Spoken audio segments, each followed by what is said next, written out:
Here goes Mitchell. Oh, what a pass! Driving off that baseline, Mateos Teague. Welcome to SicEm365 Radio.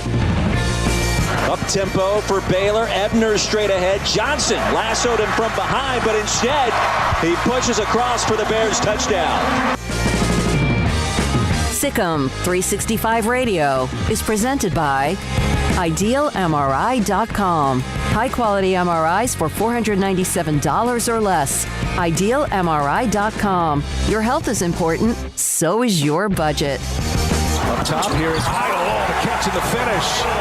Nice rim run on the baseline for big Mark Vidal. The 3 o'clock hour is sponsored by Waco Custom Marketplace. Meats, sweets, Texas treats, and a cut above the rest. 425 Lake Air Drive, Waco. Williams in motion, play action for Daniels. Backside pressure. Down he goes, back at the 39. The Bears got there. Have you downloaded the SicEm365 Radio app? Do it today on the App Store and Google Play. ACOT, again the shot clock winding down. Weaving, off glass, he does it again. Now here's David Smoak and Craig Smoak. All right, here we go on this Wednesday afternoon. Baylor football spring game coming up on Saturday. Chance for Dave Aranda and some of his new staff, of course, those who are a part of the additions after subtractions, and also those who are back, including Sean Bell, Joey McGuire, and others. Justin Johnson, Dennis Johnson, some of those who are back to kind of show where they are, who they are. I did have a chance today to visit with offensive line coach Eric Mateos. We'll have that today at 4 o'clock. You know, he kind of has that lineman mentality, a little grouchy at times. When I think of grouchy, I would have thought more about George DeLeon, the older man, you know, like maybe get off my lawn, like maybe me. But Mateos has got a little force to him. His mother gave me some background on the fact he's always been kind of a guy that wants to be in charge, and we'll have Eric Mateos today at 4 o'clock. Also late yesterday, or not late, right after the show, like around 6:45 or so, whenever it was, news. And we had told you this, that Baylor was going to add, I think they're going to add 2 transfers. Jordan Lewis is one. She was announced yesterday evening from Alabama.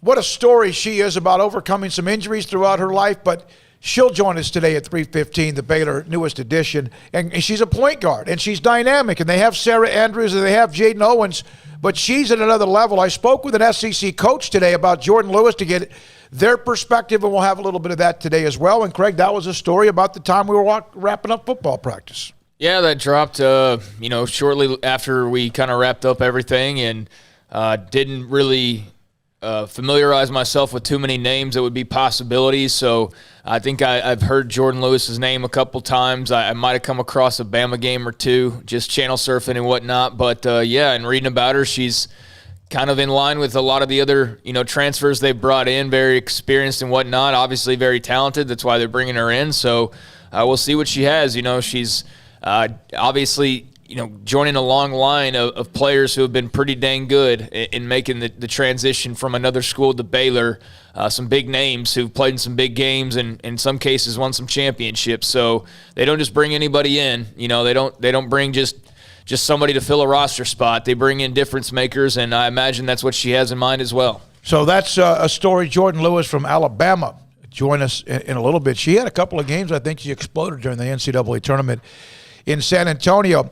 Also, on May the 1st, the Texas High School Football Hall of Fame will have their class of 2020. Even though it's class of 2020, here in 2021, they'll have the Texas High School Football Induction Banquet. And David Warren, who Craig remembers, I remember, I covered him. He was at John Tyler with the Florida State, played a little bit in the NFL with the Colts and the Raiders.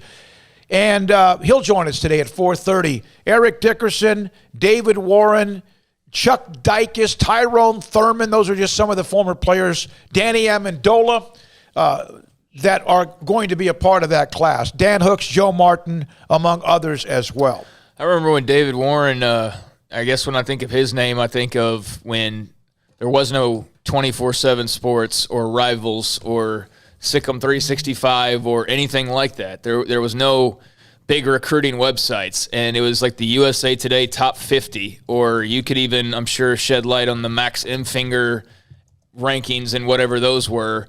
But USA Today used to be your go-to recruiting spot, like once or twice a year, right? They would post a list of like the top 50 high school blue chips or whatever, and we don't get that anymore. Now we get like, lists that are updated 20 times a year and camps and all this other stuff. I mean, they used to just have a list in USA Today, and David Warren was, if I remember correctly, the number one recruit in the entire country, which was a big deal being from Tyler, Texas. That wasn't really the case very often, and you didn't have Florida State coming to town on the regular to recruit guys, but they got David Warren, and that was a big deal. I remember that vividly. Yeah, he was one of the best naturally gifted. He was as good a tight end as he was a great outside linebacker, defensive end. He blocked numerous punts every year, not just one or two. He blocked a lot of them. And he was a coveted recruit. It came down to, I believe, between Texas and Florida State. I'll remember the night before David Warren called me and said to me, Mr. Smoak, I want to let you know I'm signing tomorrow, and I wanted to let you know with whom.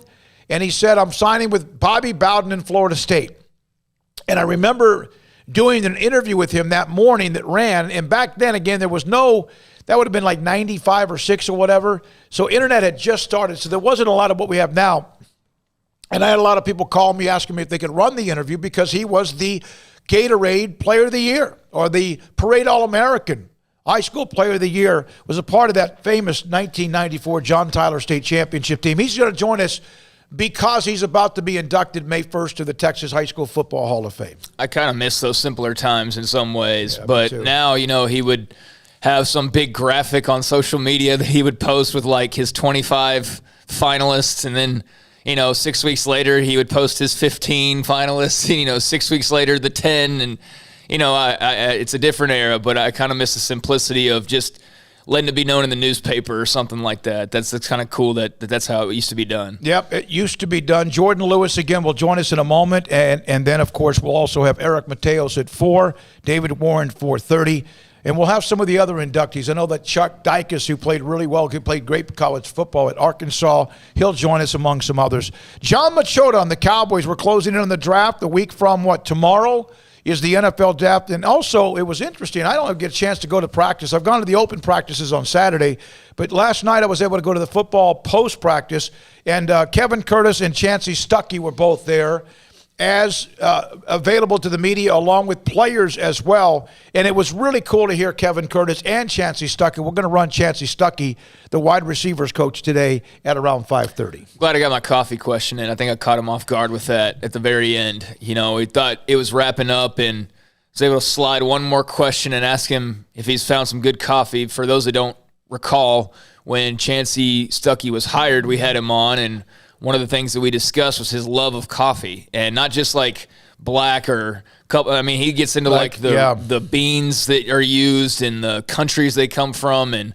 so he's found a few places here, and you'll hear him mention that. But he kind of smiled when asking that question because I don't think he was expecting it, but it led to a good answer. No question about it, and so he'll join us today at 5:30. There's not much really. I mean, there's a couple of notes. The NFL today made it official that players now at different positions can have numbers that start at 1.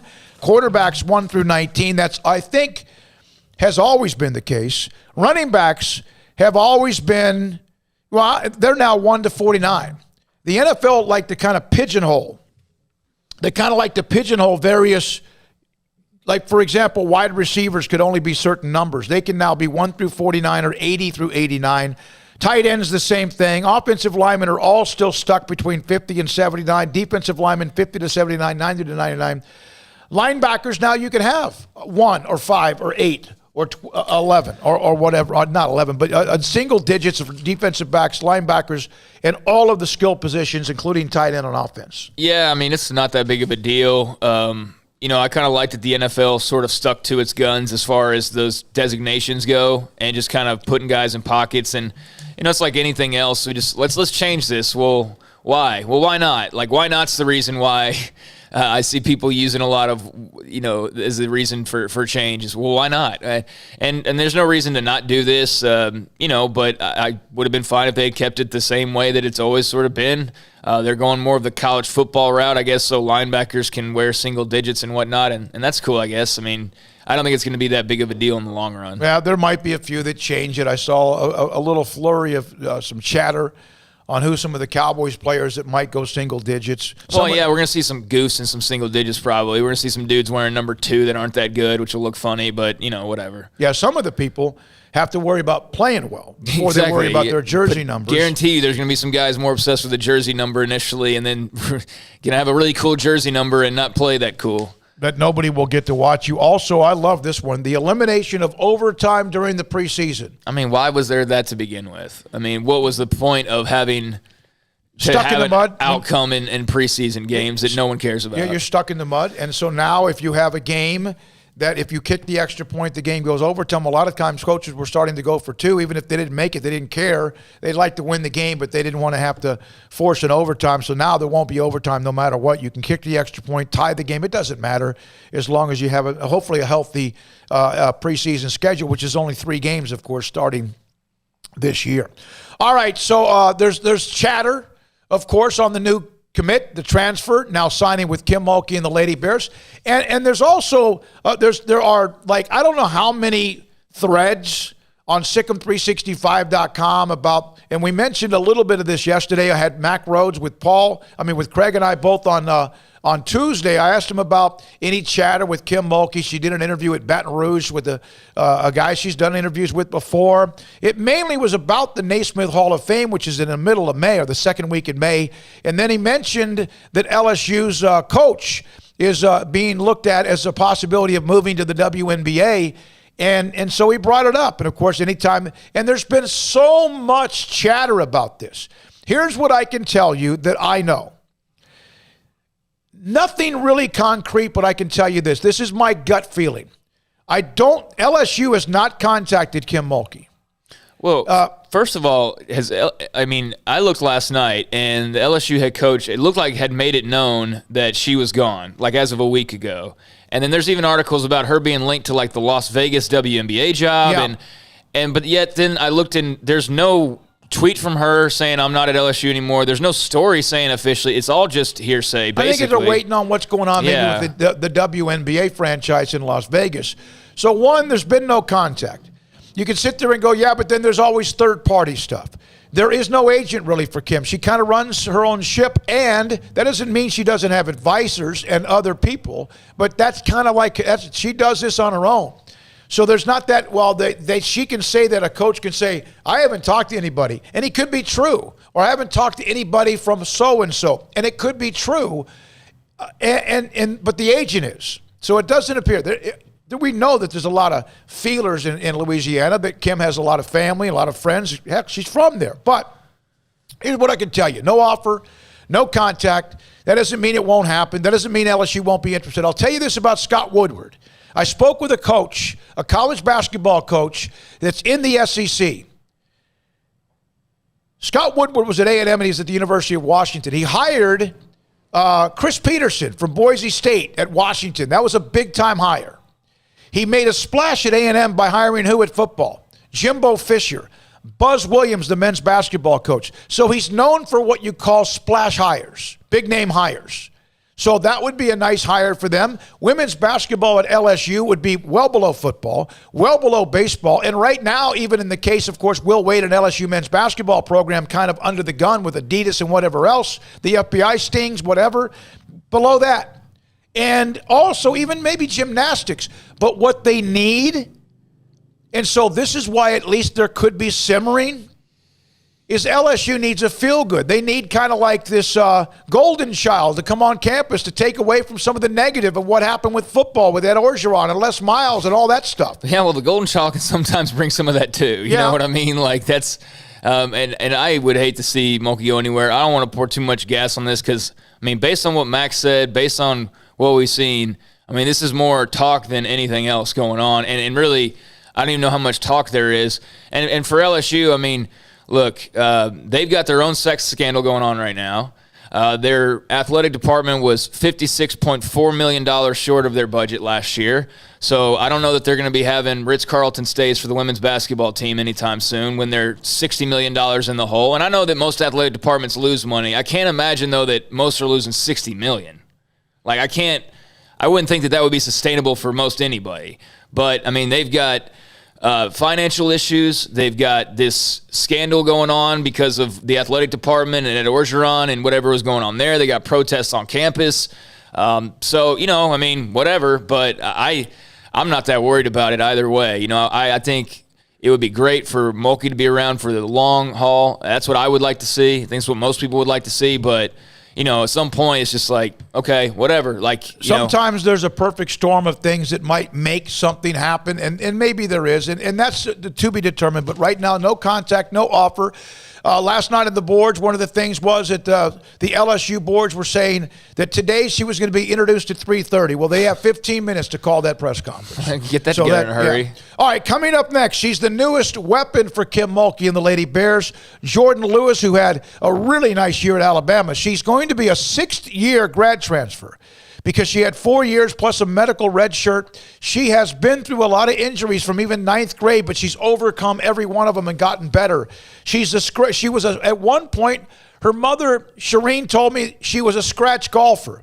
So all of that and more. And who is Jordan Lewis? Eric Mateos, you got to learn and hear from him, because I asked him about what Chancey Stuckey said. He also did not watch film from last year. And Eric Mateos gives us a really good reason behind that. So does Chancey Stuckey at 5:30. This is SicEm365 Radio. Waco Custom Marketplace. 425 Lake Air Drive in Waco. There's some new specials from Waco Custom Marketplace. And one of them is the Easy Peel Shrimp. These are the 20 to 25 shrimp per bag for $11.50. It's a 2-pound bag for $11.50, 20 to 25. These are Easy Peel Shrimp. These are, I think they're everything but the tail. They have breakfast links and bacon from $2.50 a pound to $3.99 a pound. Thin sliced chicken breast for $2.20 a pound. Whole chickens for $1.15 a pound. The tomahawk ribeye, that's the one that looks like the Vikings used to eat or beat people over the head with them. $15.99 a pound. And also bacon wrapped brulees, $11.75 per pound. 10% off. Taylor Bryan at Baylor's the one that kind of helped me know about meat church seasonings. They have them at Waco Custom Marketplace, 10% off of meat church seasonings. And yes, today's Wednesday. You have about nearly 3 hours until 6 o'clock today to order 30-pound sacks of live crawfish. It's $4.25 per pound. You can order by 6 today, pick up anytime after 2 o'clock on Friday, or when they're open during their hours on Saturday. So order live crawfish before 6 today, WacoCustomMarketplace.com, or call them or drop by their location. Order it today by 6, and you can pick it up after 2 on Friday or when they're open on Saturday. Waco Custom Marketplace at 425 Lake Air Drive in Waco. How can we help you? That's a question we ask every day at American Bank. Hi, I'm President and CEO Dana Hassel. Our commitment to our customers is what drives us. It's why we've invested in new branch buildings and technology like ITMs that let you speak to a teller face-to-face from your car. It's why we work with local businesses, helping Waco grow and thrive. And it's why decisions about your accounts and loans are made here in Waco by people who know you. How can we help you? Find out at American Bank, member FDIC. Boots add protection. Good boots help you climb better and move forward faster. And when your son or daughter steps into the boots of a U.S. Army officer, they also learn how to lead. In these boots, they'll gain more confidence with expert training in one of more than 150 occupational specialties. In these boots, they'll stand a little taller and lead a team with diverse backgrounds and areas of expertise to successfully accomplish whatever challenge comes next. In these boots, they'll earn respect with valuable experience from day one that will give them solid footing for success into the future. Highly qualified candidates who earn a spot on our team can receive comprehensive health care coverage, college tuition assistance, and a bonus of up to $40,000. See all the things your son or daughter can achieve in our boots at GoArmy.com. U.S. Army Waco Recruiting Company, 254-598-8131 or 254-776-1543.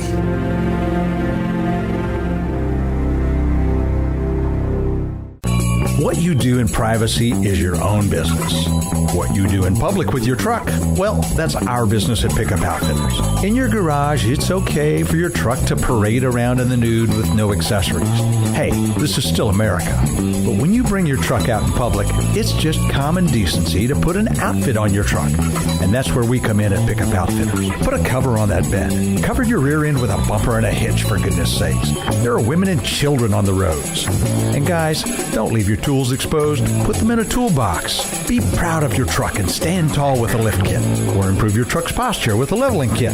Add some class to your pickup with new wheels and tires. Or dress up for a date with your new RV or boat with a fifth wheel or a receiver hitch. At Pickup Outfitters, we're dedicating to making the roads decent for all Central Texans. So when taking your truck out in public, remember your manners and accessorize it properly with an outfit from Pickup Outfitters. 220 Lake Air Drive in Waco. Let Camille Johnson Realtors guide you seamlessly through the process of buying your dream home or selling your current one. Commercial, farm and ranch, or residential, Camille Johnson Realtors can smoothly and successfully lead you through any transaction. With a team of 28 experienced agents who are excited about serving you, Camille Johnson Realtors services the entire greater Waco area. If you're in the market to buy or sell, contact Camille Johnson Realtors, 104 Midway Center in Woodway, or find them online at www.camillejohnson.com. Camille Johnson Realtors, elegant, charming, warm. Welcome home. Car has the trucks, man. They have the one for you. Crew cab, short or long bed, silver, black or blue. Texas size selection, great prices too. Richard Carr, he has the truck for you. Carr has the trucks, man. He has the truck you need. If you want the best truck, you want a GMC. Texas size selection, great prices too. Richard Carr, they have the truck for you. This is SicEm365 Radio. Text us at 254-339-1122. The SicEm365 Radio text line is sponsored by Riverbend Liquor and Wine, with the most extensive variety of craft beer in Waco. A hidden gem on Lakeshore Drive and 19th Street.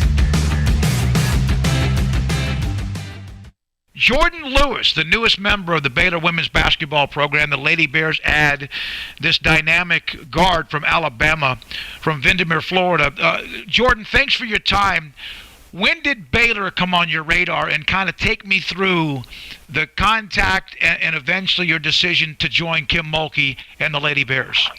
Well, following the NCAA tournament, I came back to Tuscaloosa, and I was kind of just evaluating whether I wanted to come back to school or pursue something else. And ultimately, I came to the conclusion that I wanted to continue to play. And I got in contact with them shortly after I entered the portal. So they were one of the first people that I talked to. And yeah, it didn't take much because I had watched them play before, and I kind of knew what I was looking for when I was entering the portal. So you know that recently, Coach Mulkey, of course, played at a high-level point guard when she was in college, was an All-American, won national titles. But Chloe Jackson, Taya Cooper, Dejanay Carrington have all transferred into Baylor and had tremendous success. Do you know Taya a little bit? And did you have any conversations with her about her time at Baylor? I didn't have any conversations with her at her time, but she was actually on my AAU team her last year, so I did get to know her a little bit during that time. So what do you see when you see what Baylor and how they play? Obviously, they have dynamic players on both sides. They love defense. That's a big deal with them as well. Your thoughts about how you fit in? I just think defending and kind of their fastest style of play. They like to score their offense off of turnovers and their defense, and I think how they use their post players, and they have traditional more 2 forwards and 3 guards instead of now you see most teams with 4 guards and 1 post. So I just think when you're trying to go to the next level, you have to develop playing in both styles and be able to fit in. Jordan Lewis with us, Baylor guard, who's made the decision to play for Kim Mulkey and company, and SicEm365 Radio. Okay, you're obviously a player who's had a lot of success, but things have not always been easy for you. You've had to deal with a pelvic injury. You've had to deal with a broken wrist. You've had to deal with an MCL tear. You've had a lot of things that have happened to you as setbacks. How have you been able to grind through all that, Jordan, and just keep focused on the big picture? I mean, everyone faces different adversity. I think mine with my injuries was more of I just need to focus, and I need to get, like, in my mind, I needed to get in better shape and be able to do more recovery and do more treatment, because you have to take care of your body if you want it to result. So I think just knowing that you have to take care of your body and continue to grind, knowing that this might be your last moment. You never know when your last day on the court is. So I think just giving it your all every night, day in and day out. The junior year at Bama, you had the MCL tear, missed some games, came back, and then you had a Christmas tournament. I think you broke your wrist. Did you ever, like at that time, did you just go, my goodness, this is just not meant for me? Yeah, I did have some doubts. But in the end, as I was, like, talking to all the people that I'm close with, they're like, basically that, like, God has a bigger plan for you and everything happens for a reason, and maybe this is the way that he wrote your story. So I think just having that extra year and that year to sit out and watch the game from a different perspective really changed my perspective of the game. And I think it helped me in the end. I think I benefited a lot from it. So you're pretty strong. Talking to your mother, Shireen, I had a chance to visit with her, and she gave me some really good feedback on. But you're a very strong. You're like how powerful you are. How important was it in your development with your body and muscles and structure that you had to learn how to become more flexible? How much do you work on that? I definitely worked on it way more than I did when I came to college and coming out of high school. I think being strong was required for the league that I was playing in. The SEC is very hard and very tough, and you face players that are your size. So it's kind of having that ability and really just continuing to work on those flexibilities and motions. Yeah, pretty much. You're a grad transfer, so that means you have a degree, and then you're going to be at Baylor. What are you working on? Are you going to end up maybe with a couple of them? What's your goal with that academically? So I already graduated once. I'm going to graduate again this May with my MBA. I don't know if I plan to get a degree at Baylor yet, just kind of how everything plays out. My main focus is obviously basketball and trying to play at the next level. So the way that you play, the athlete that you are, you grew up playing multiple sports, softball, basketball, soccer, but I'm going to let everyone know that may not know you. How good a golfer are you? Oh, I used to be really good when I was younger. That's something that my dad has always liked and got me into. When I was here at Bama, I went golfing during the summertime and when I go back home, but I'm probably a little rusty, but I can drive it off the tee, just I don't know what's going to happen after that. Were you ever actually almost a scratch golfer? No, I considered it now, just like as something to do after, but I don't know. It's really frustrating too, because if you don't do it, like if you don't play consistently, it can go downhill fast. Oh, believe me, I know. I have I might play for 5 or 6 months, spring, summer, then football starts and I'm out. You know, and then you go back and it's really hard. So you've grown up all over the place. Your father being a part of what he does at Pepsi. Your mom was in the restaurant operations business as well. You've been to Phoenix. You're now in Florida. How many different places have you lived? I lived in 6 different states. So I was born in Ohio, and then we moved to Phoenix, Oregon, Denver, Connecticut, and then Florida. And then we moved again in Florida. So, yeah, 6 states, but 7 times. Your brother was a lacrosse player at Georgetown. Is he still there? No, he's out of school. He was a lacrosse player, Devin, right? And how much did he help you watching him compete and grow up as a student athlete, an athlete? How much did he influence you? Just seeing him compete every day and on the highest level, I think that was like really cool to me.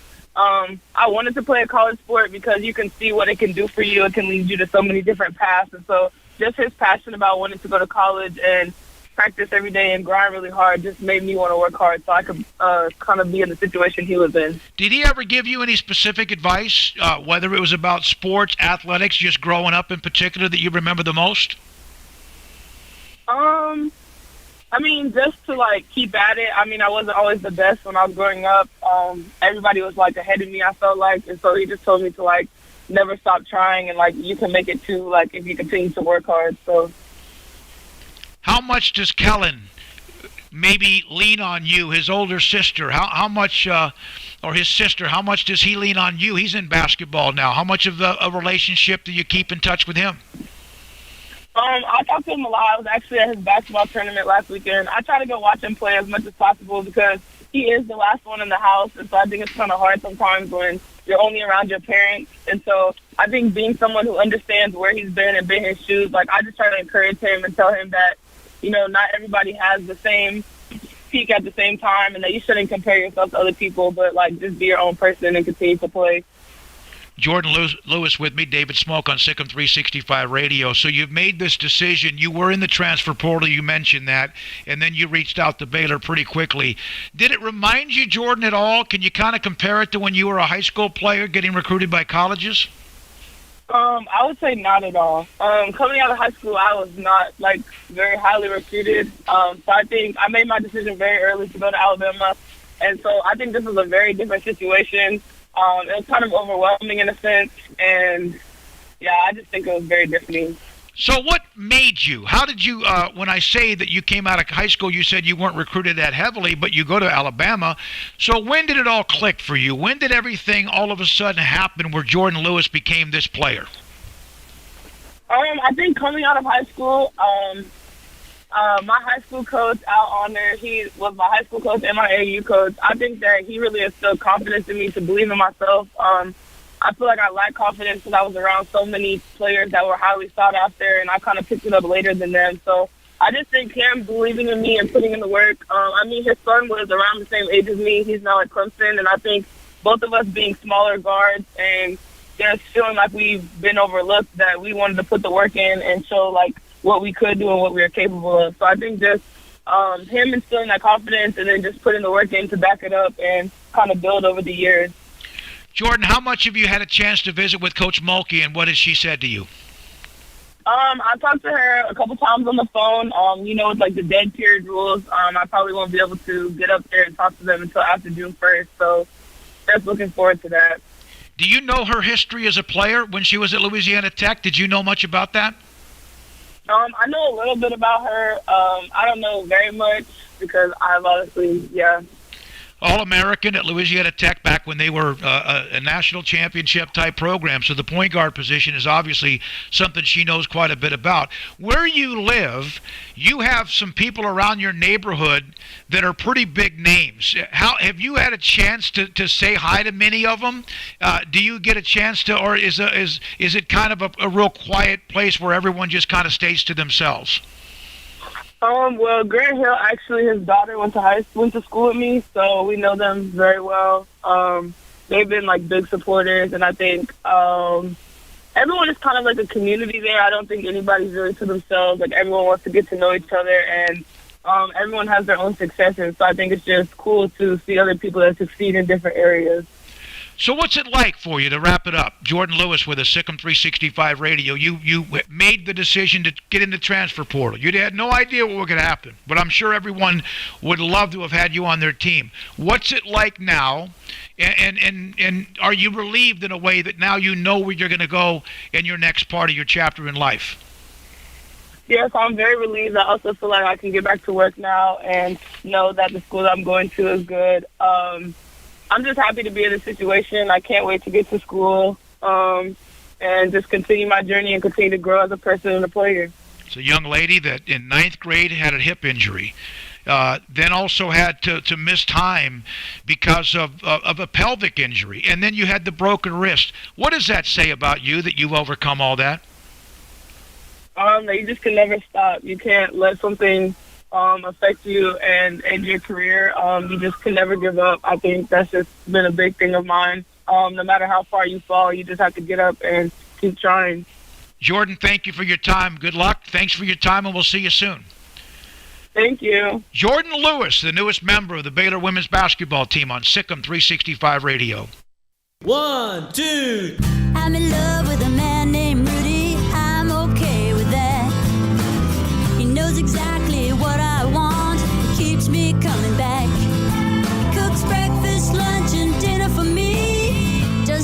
is too.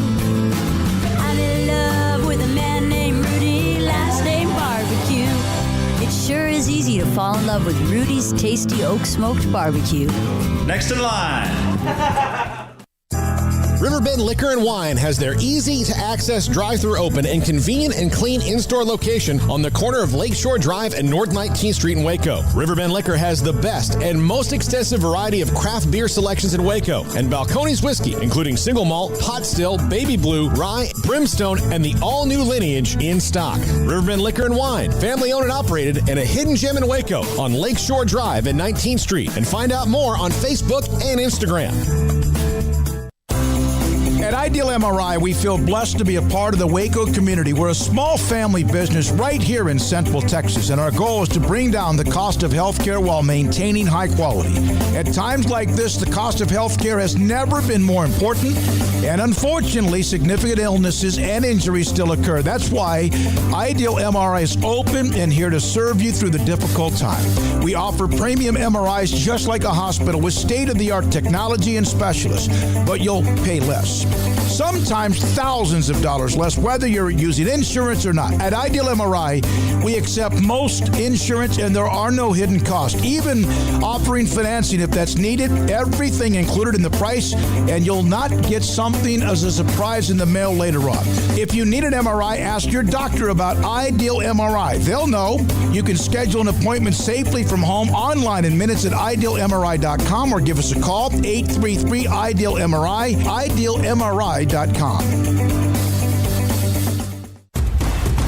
Hey, this is Bryce Petty, former starting quarterback and two-time Big 12 champion, and I know firsthand the importance of being in top shape both on and off the field. So listen up, men. If you're feeling beat down day in and day out and looking for that high-performance edge that separates the men from the boys, then look no further than the Petty Clinic Low T in Waco. Petty Clinic is a comprehensive men's healthcare clinic with an atmosphere catering to men. Board-certified Dr. Kent Petty has a special interest in offering the highest quality medical care to men of all ages. Some of the services offered include screening and treatment for low testosterone or thyroid, infertility, high blood pressure, diabetes, high cholesterol, sleep apnea, while offering comprehensive wellness exams and complete men's health lab panels. High performance men, remember, it's not just a Petty thing. This is Bryce Petty, encouraging you to reach out and Google search Petty Clinic Low T or go to pettycliniclowt.com and get your complimentary lab screening today.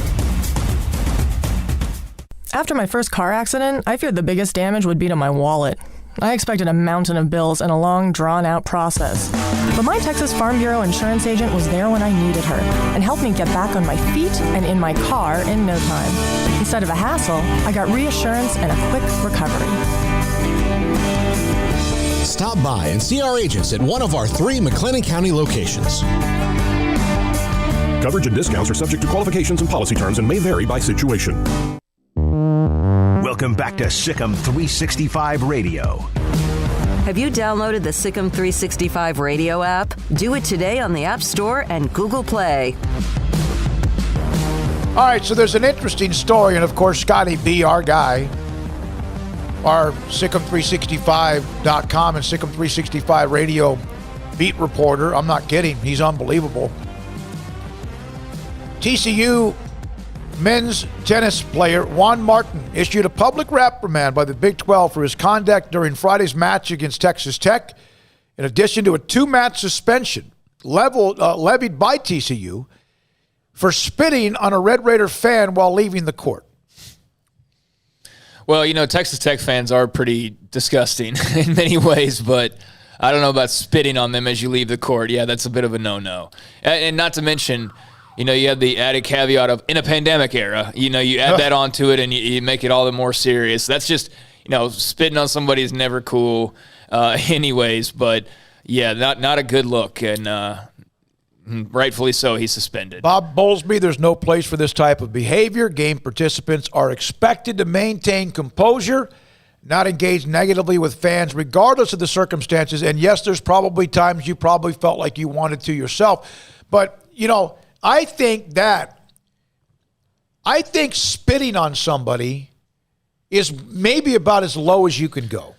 Yeah.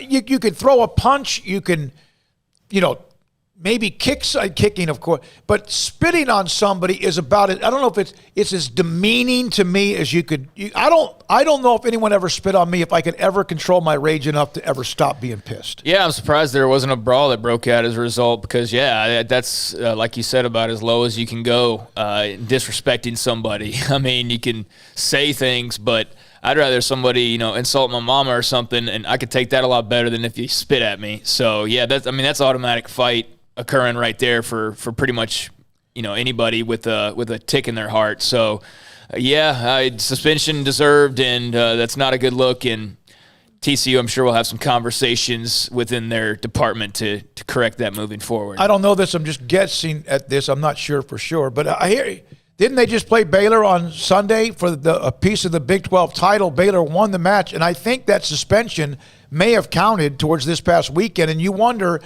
there's a point right there. Perhaps I'm saying he would have won, or he would have won or not, but there could have been a point, could have cost him possibly at least an opportunity in their match against TCU. All right, so that's that. Craig was at practice at least at the end of yesterday. I got there when they started to do the interviews. I missed the players' interviews, but one of the guys who was interviewed was Taekwon Thornton, who has looked very good, where you almost forgot he was there last year, sometimes because injuries, but also sometimes because he's known for what he can do deep, or sometimes the crossing patterns or posts, and he was basically non-existent. I've seen him make 2 or 3 catches in the last 2 Saturdays that I don't remember him making any of those last year. Nothing against him.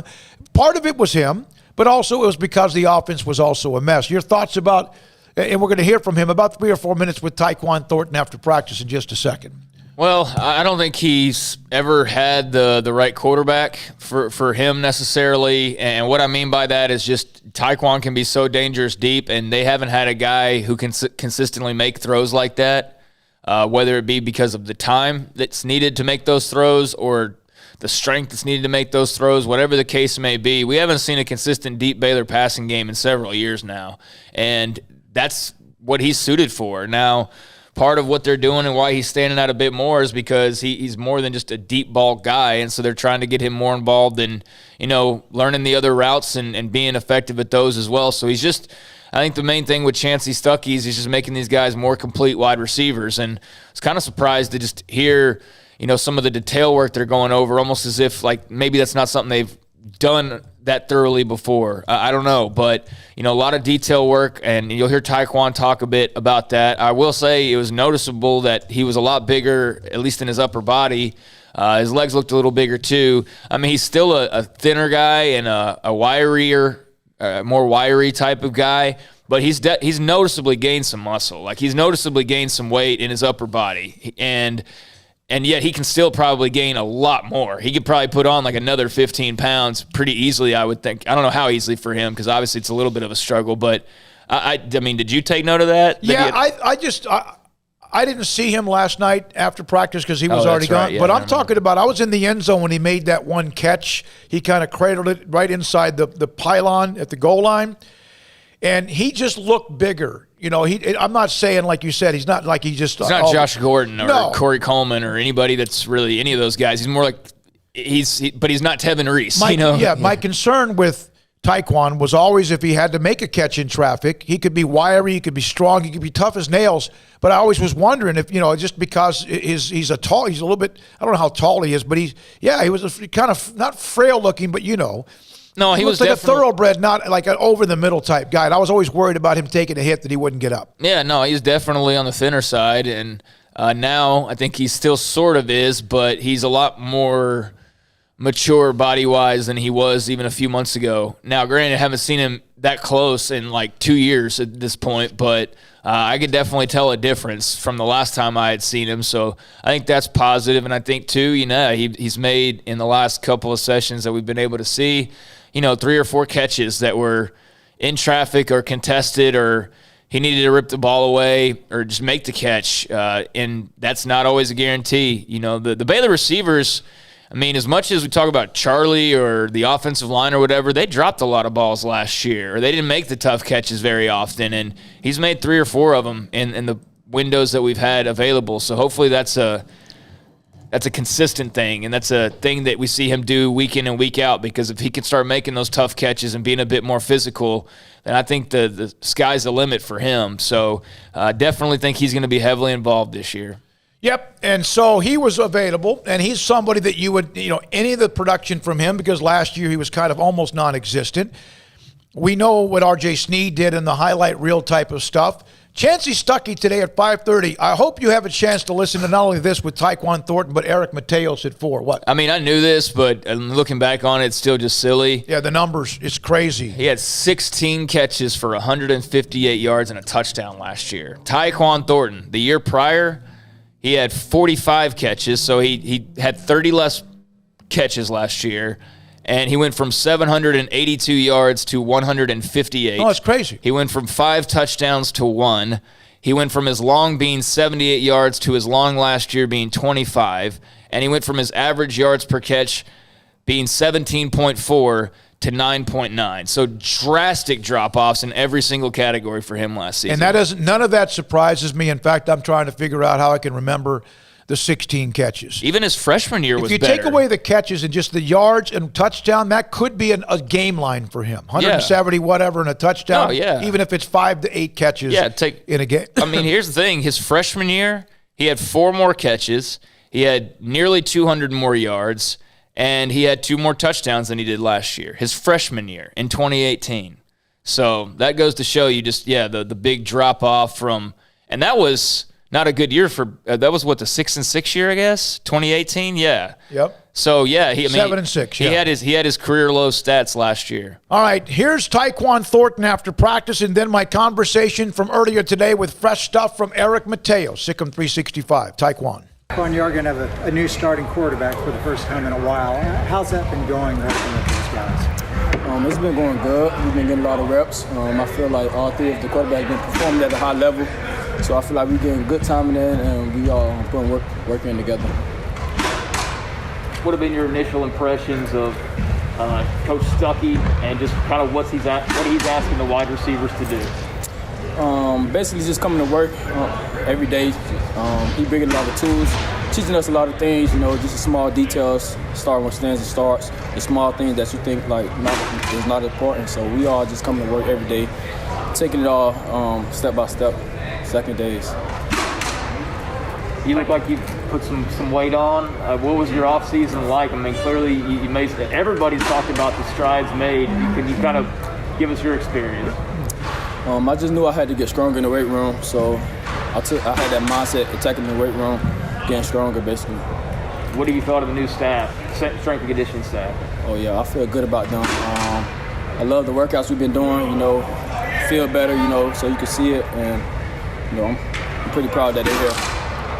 Taekwon, there were a lot of expectations on you last year. Do you feel like this is a year where you could maybe kind of take that next step? Yes, I feel like this would be a good year for me. What do you think held you back, or was there anything last year that maybe you weren't able to take that step? I battled a lot of injuries last year, so last year was like staying healthy, basically just battling against myself. But this year I'm pretty healthy and I feel good. What's it like having such a veteran group of receivers? What's the competition like out there? I'm just pretty excited, Every day you got guys making plays, different guys. You got me, you got RJ, you got J-Red, Lisa and Gavin, a lot of guys that can play, so it's pretty competitive. How much did you entertain maybe leaving after last year, and what ultimately brought you back to Baylor for another year? Just the culture of joy, I see a lot of room for improvement. So this year I'm expecting a whole better season.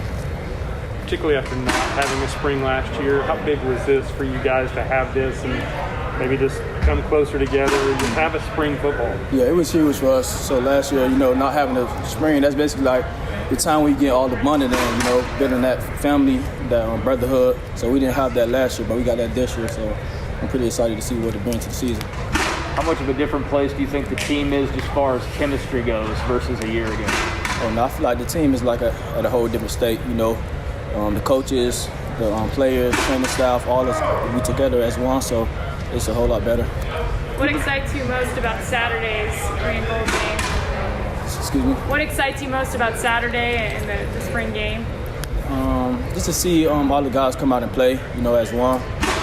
No coaches on the field, coaches on the sideline. We just go out there and play and compete at a high level.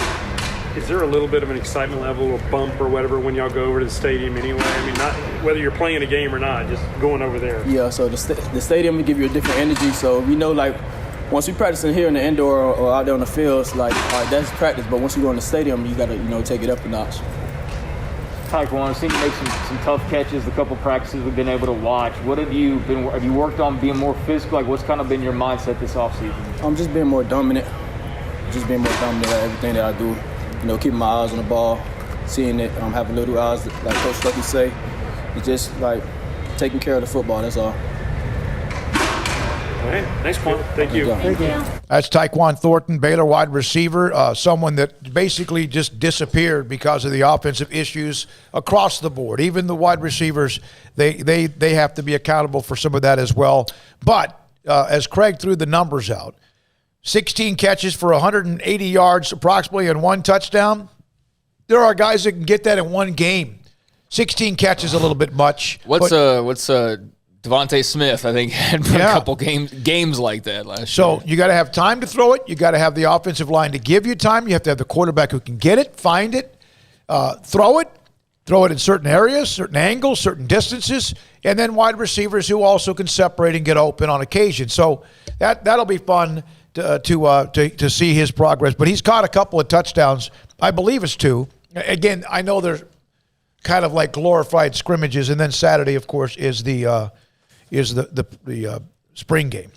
Now, a couple of those texts from you today that we'll get to. From Daniel off the top, didn't get a chance to no, I can't do the Daniel. I'm sorry, that's about a sponsor asking me about an appearance. Scotty B, I do think the grad transfer in Jordan Lewis will help Baylor's program. Only thing she probably needs to improve on are turnovers, 2.8 per game. Her experience at point guard will help you tons. A coach told me, not a Baylor coach, but a coach told me, a basketball coach told me, is good in the upside of what Sarah Andrews will bring to the table. And, of course, she's having her shoulder rehab after surgery. And as good as Jaden Owens can be, the transfer from UCLA, who didn't get to play much last year, that Jordan Lewis is better. And then she'll make the others better. That she's a better player across the board. So that will be interesting. And now that point guard, which this year was Dede Richards and Sarah Andrews maybe, now you have Andrews, Owens, but now you have Jordan Lewis right there, you would think, on the depth chart at 1. Trying to be the Baylor men, have a 3-guard attack. Yeah. In all seriousness, that's good. That was something when Dede went down. Hindsight's 20/20, but if maybe Sarah Andrews isn't thrust into that position the way that she would, but there's a lot of woulda, coulda, shoulda, what ifs, what have you. But nothing wrong with having guard depth, and I think we saw that play to the men's advantage this year, and should work well for the Lady Bears, I would think, next year. For sure, expect Sarah Andrews to have a big follow-up season and play far more of a role and shake loose some of the demons from that UConn game. But she got to get healthy first, as you mentioned. But having a couple veteran guards around her as well, that'll make for a good competition and good push. There was a story by Dana O'Neill that got a little attention. Brian Etheridge kind of gave us a little nugget of that yesterday. Mark Few, for the first time since they were blasted by Gonzaga was blasted by Baylor in the national championship game, spoke with Dana O'Neill on theathletic.com. And here's some of the, now one quote in particular got most of the attention, but there's more than just the one quote. And this really in the end is incredibly complimentary to Baylor. But he said, as the comment said, to sugarcoat what happened against Baylor, not to sugarcoat. That was the most physical game we've played in the last 5 years. It caught him by surprise. I wish somebody had told me on Sunday morning that's what we were in for. My guys would have responded, I wasn't ready to go there. He's not saying Baylor played dirty, and what he's saying is his team was not ready for what Baylor physically brought to them. And, of course, a lot of it could be who they play. They have a very good non-conference schedule, but who they play and the way the style of the play in the West Coast Conference. But so that's one of the quotes, and that's the one that I think got most of the attention. Here's the one. I think people must just have a negative mindset to begin with, because I don't even know how you would twist that into a negative. I mean, you have to be in your mind thinking that he's already disrespecting you to take that as disrespectful. He's not like, because I don't automatically jump to, oh, he says they're playing dirty. I'm thinking he says that they were basically physical and whipped their ass. That's exactly what he said. So like, people got to be careful of like putting yourself already in a stance, because there's no negative to take away from that. I think don't there understand. are too many people now, just because of everything, the way things are, the way people think. And I get it. They wake up pissed off. Right, and the media does position things certain ways sometimes, but I didn't even think that they did that with this. Right. I felt this was just pretty straight up complimentary. So then he goes into, now listen to this. Few doesn't believe the Bears were hungrier than his Bulldogs, but he knows now they were angrier. That doesn't mean they played dirty. No. After Baylor came back from a 3-week COVID pause and lost for the first time all season to Kansas and later to Oklahoma State, the hype train rolled entirely with Gonzaga. It should have. The Zags were undefeated. Timmy was playing like an All-American. Suggs was going to be a top pick in the draft. Kispert stock rose. No one talks so much about Jared Butler or Davion Mitchell, who were still damn good. No one talks so much about Baylor. For that matter of fact, that Bears assistant John Jacobs, who used to be on staff with Mark Few, told his former boss the staff used that to stoke the flames. We can talk about the champagne story, whether it was true or not. Stoking the flames with the team. It reminded me of the Black Panther against Michael B. Jordan. It was like, what the hell? Like, why are these dudes so mad at us? They were pissed, and that's how they played. Yeah, I love that. Michael B. Jordan played Eric Killmonger in Black Panther, and it's a great movie. It really is one of the better superhero movies, and sad that we won't see any follow-up to that with Chadwick Boseman, rest in peace. Gone way too soon. But yeah, it kind of has some of that, like Killmonger appears and Black Panther's like, dude, what is your problem? Basically, like, and you find out, but yeah, he's kind of like, I just met you, what is your issue? And I definitely see that comparison. Remember, because Baylor showed up like, I hate you, and Gonzaga's like, what did we do to you? That's a great comparison. Here's one of the things that, I don't know who told us this. It might have been John Jacobs. I don't remember who it was.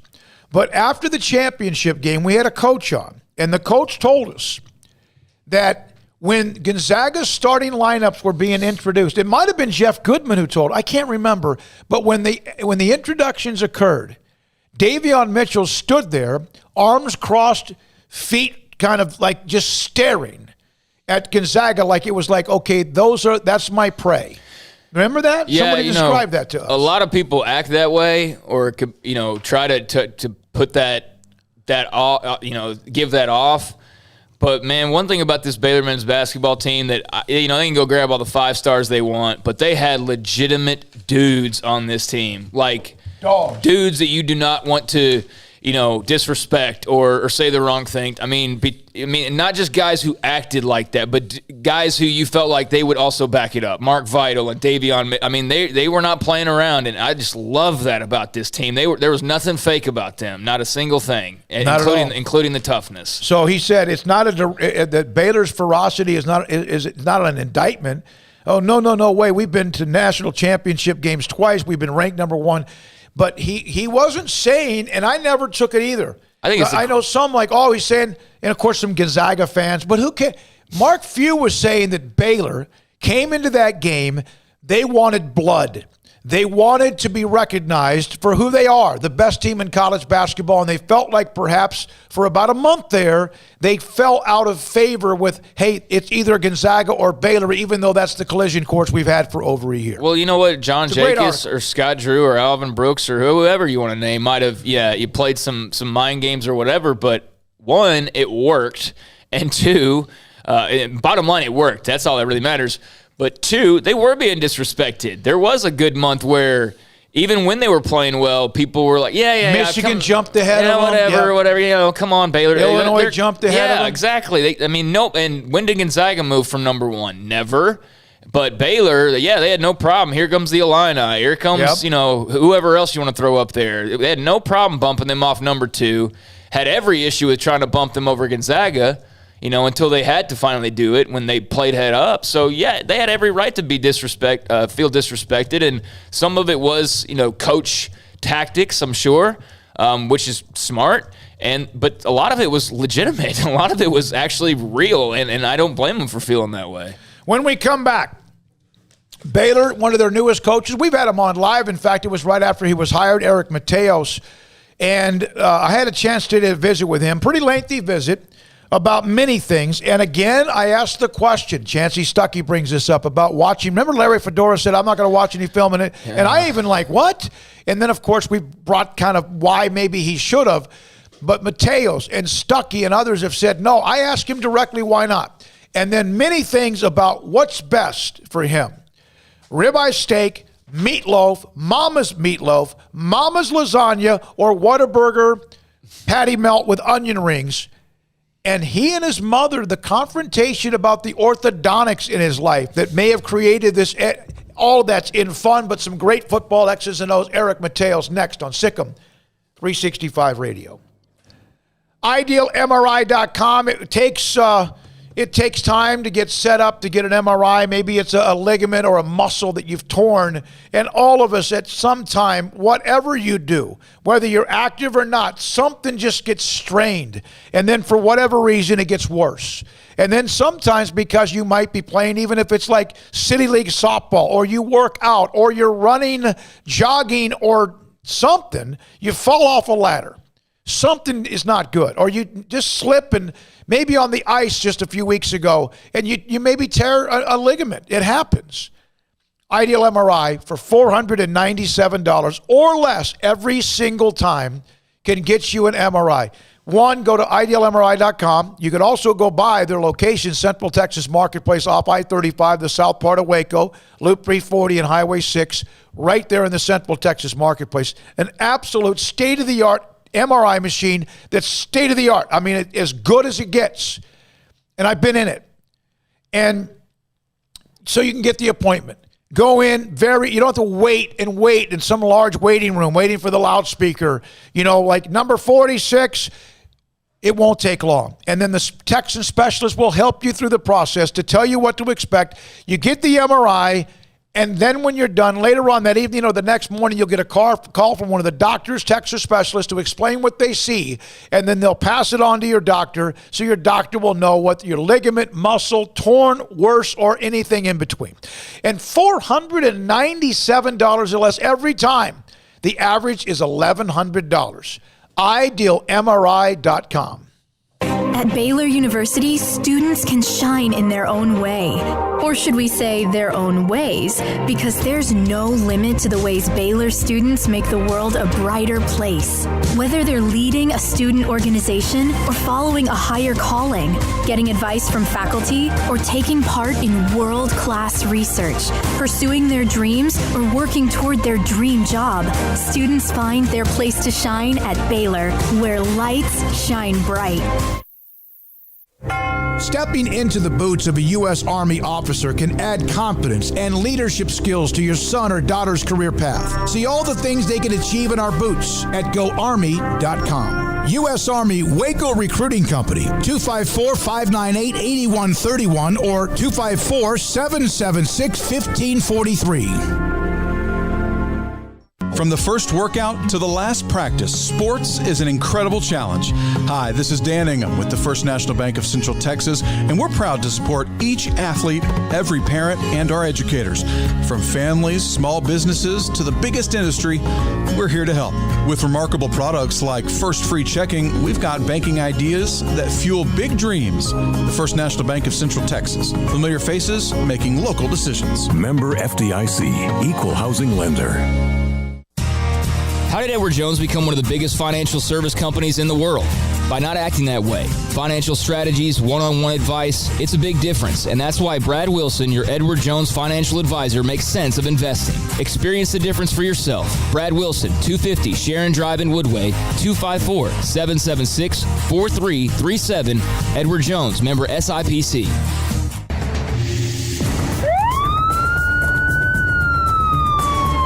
If you or a loved one or friend has been arrested and you can't afford bail, trust Terry and Chase Chapman at Chapman's Bail Bonds, covering Waco and McLennan County for over 25 years. Chapman's can bail you out anywhere with experienced, knowledgeable local agents who are committed to serving you professionally, respectfully, and with the highest integrity. Chapman's understands your privacy is important. Your freedom can be secured fast when you use Chapman's Bail Bonds. Open 24 hours a day. Payment arrangements available. Call Chapman's Bail Bonds. When you need help, 254-754-1603. When you ring, we'll spring. With so many companies and policies out there, it gets so confusing shopping for insurance, and I never know if I'm getting the policy that's right for me. Luckily, I met the team at the Niche Group Insurance Agency. With the Niche Group, you can go to one company and get access to coverage options from many insurance carriers, and you get to speak to a real person about your specific coverage needs. With the Niche Group, I know I'm getting the right coverage at the right price. If you need insurance, talk to the experts at the Niche Group at 1-800-258-8302. Southwest Sports Medicine and Orthopedics, the team physician of Baylor Athletics. Our doctors specialize in the diagnosis and treatment of any and all sports-related injuries, celebrating over a decade of service in Central Texas. Our doctors are equipped to handle a wide range of issues, whether it's your foot or ankle, orthopedic spine care, your hand or wrist, knee and shoulder pain, or if you're in need of our arthritis or total joint clinic. Come see us at the new Baylor Scott and White Ted and Sue Getterman Sports and Orthopedic Center. Trusted doctors at Baylor Trust, Southwest Sports Medicine and Orthopedics. Our goal is to get you back in the game. Welcome back to SicEm365 Radio. Teague with Grimes on him. Now here's Mitchell. That matchup, Sasser defensively. And Mitchell hits a three as well. The 4 o'clock hour is sponsored by Boozer's Jewelers, the wedding ring store, specializing in custom jewelry and repair, all in-house. Now here's David Smoak and Craig Smoak. Baylor offensive line coach Eric Mateos with me on SicEm365 Radio. You had mentioned a couple of weeks ago or so, and I heard Chancey Stuckey mention this last night about when you come in to take over a new program, a new position group, about whether you watch film or not. And you had mentioned, I don't think you did, and I know Chancey said he didn't either because he wants a clean slate. Is that something that most of the time happens, or is that just different philosophies for different coaches? I think it really just depends on the situation. I think every situation when a new coach comes in is different. If I was coming in here to an already established offense and an already established coordinator, and I was joining his offense, then I think I would watch film. And so I think it's all kind of depends on the situation. I think with this situation, being how things went, and Grimey really emphasized with me that he wanted everybody to feel like they have a clean slate.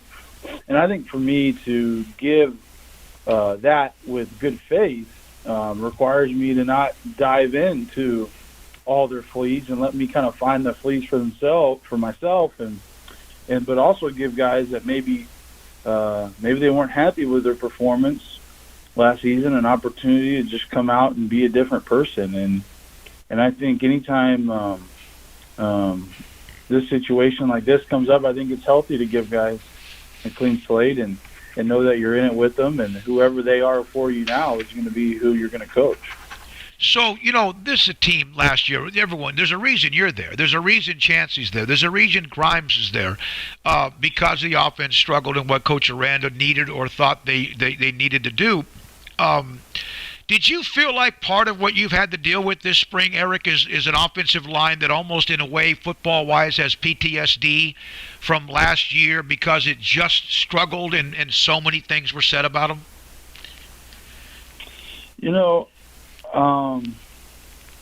I don't know that they had PTSD per se. I think all linemen really want is to feel appreciated for their work. It's a thankless position. A lot of times, and it starts with me. I grew up a fat kid without much confidence, and really found myself in competing in sports. And I think that that's the case a lot of times with these guys. And for me, whether there's, remnants of last year's vibes or anything like that in the room, I'm just trying to eradicate the sickness that might exist, might be carry over from each guy's own individual things. And because, like you said, every player has something that they need to really work on, and every player has something that they can hang their hat on. And so I haven't felt like I should say this. I feel like the guys have embraced our offense. I feel like they've embraced our style of play, and I think that a lot of them have seen the results when they do perform how they're coached, and they do execute how they're coached, and they see the success from that. I think that creates buy-in, because you can't just go in and try to sell something without seeing any results. And I think they've seen glimpses of that, and I think the buy-in is really high, and I feel really good about where we're at with our mentality. How do you, as a coach, and I guess it could be teaching, it could be anyone that runs a business or anyone that has people underneath whatever he or she does, everyone has a different personality. Everybody has a different point where they can take heat or criticism or instruction or ideas or whatever. Everyone reacts differently to it. Is that part of coaching, of how each individual needs to be coached? I think that's coaching. I mean, I think that's really the key to the whole thing, is is not treating people all the same. I mean, I think people that use that mentality where I'm going to treat all these guys the same, I think you're asking for problems. And I know as coaches, we all have different personalities. And if the 10 assistant coaches have different personalities, the graduate assistants are going to have different personalities. Then all the players, the 100 players, are going to have different personalities. And so, I don't treat everybody the same, and I think that's coaching. I think you got to know who needs what at what time, and how to best connect with different guys from different backgrounds. We got guys from 3A Texas football on our O-line, and we got guys from the inner city of Philadelphia on our O-line. And to me, I look at my job is I have to galvanize both of them and get both of them moving in the same direction together. And I think that's coaching, especially on the O-line. You made a comment the other day. I don't remember what it was. It might have been, I guess, the last time that you had a media session or something. You said, run through somebody's face. Obviously, offense and defensive line play. Football in general is a violent game, and even Coach Grimes has talked about controlled violence. But it is. I mean, but those are. I love that term. It meant something to me. Run through somebody's face. Isn't it all about just being, not technique? Yes, that's huge. Knowing everything, but it's a violent, and you better be the one that delivers the hit. Yeah, I mean that's what we're trying to coach every day, and you just look at the history of successful O-lines and successful O-line coaches, the consistent theme, and because everybody's coaching different technique. I mean, all different O-line coaches believe in a lot of different techniques and different ways to get things done and different protection schemes and this and that, but the common theme among successful O-line groups is a willingness to play with a physical nature and a desire to run through somebody's face. And at the end of the day, if I'm going to value one thing above all else, above the rest of the factors that go into, evaluating the O-lineman, is do they have a willingness to put their face on somebody and finish a block, and do they play the game with a competitive nature that creates a fire and desire to punish people. And I think that's where we're heading. When your mom calls you Eric James Mateo, what does that usually mean? Usually either means she's disappointed in me, or I said something so outlandish that she's trying to figure out what I'm talking about. But usually when she uses the middle name, there's something she wants some clarity from me. Yeah, the middle name. My mom, if the parent mentions all three names, you're in trouble. Something is wrong, or like you said. She did tell me though that now when she says Eric James Mateo, that maybe she doesn't get quite that same stand of attention from you. Well, usually now it's like she uses it as, it's kind of a funny thing now, right? Yeah. Now that you're an adult, it's like she doesn't even finish it now. Usually she just says Eric James. Yeah. She's saying, "What did you?" It's almost a joke now, but it's evolved over the years, certainly from what it used to be. When Jeff Grimes came to Baylor, obviously you were going to be at Brigham Young, and then things changed, and then all of a sudden you're about to get married, and here comes the call, and things changed for where you are. What was that like, the stress of getting married in 4 days and also Baylor? It was hard. I mean, it was hard. It was hard for Jillian, I think, just because we had really, we had already started looking at houses in Utah that we might buy and move into together. And I think more than anything, the stress for me wasn't really the decision as much as I just wanted to make sure that her and her family were okay, because it was a big week for us and a big week for us to enjoy, but it was also a big life change and kind of with another life change going on at the same time. So I think my priority was just making sure that she was good and that she was comfortable with the decision. You know, for me, I've moved around quite a bit already. I feel like, I like living in different places, and I love Texas, so I didn't really have to think twice about it from that standpoint. But I think my priority was just with her. But it was a wild few days, and I think, I was really disappointed that I was really disappointed more than anything that the news got leaked before I got to talk to my players at BYU. I think that was really stressful for me. I mean, I value my relationships with my players more than anything in the profession. And so that was really stressful because, there was a plan in place, a timeline in place amongst us and Baylor and BYU. And then when things like that get leaked like that, and you don't get a chance to talk to your players that, you tell them you love them every day, that, to me, that was the stressful part of it. Being with Jeff, though, again and longer, extending that relationship, how critical do you think that is for both of you? I think it's a great relationship, and I think we have a good personal relationship, and I think we have a really healthy working relationship. I mean, I know what he's thinking. He knows what I'm thinking. I think something that makes our coaching relationship unique, though, is that we don't see every single thing exactly the same. And I think that's healthy for both of us. And I think the way we're able to communicate, I think, is valuable. I think we understand the offense and what we can and can't do. And just having a coordinator who sees the game through the offensive line eyes, I think, is a really underrated thing. And I think you're seeing more O-line coaches getting opportunities as head coaches around the country. You're seeing more O-line coaches getting opportunities as coordinator. And I think that's because people are realizing that they see the game a little bit uniquely, and having him in that position really is valuable for me.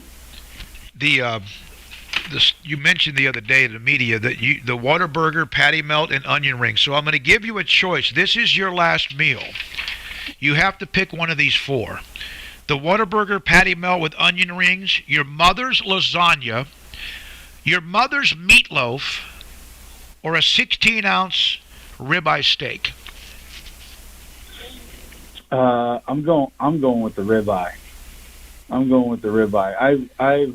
as I've gotten older, I think my skills on the grill and my judgment of quality beef have that's really where my maturity has really grown, is my evaluation of steak. And I think as long as it's from the right place and it's from the right market and it's prepared the right way, I think I got to go with the ribeye. But see, and there's another example of you going against your mother's wishes, because she didn't want you to get into coaching, did she? No, she did not. No, she was 100% against that. Yeah, she was not happy with my decision to go be a football coach. Were you happy with her decision whenever you had braces that she made sure that you had to take the whatever that is you have to put around your neck or the back of your head?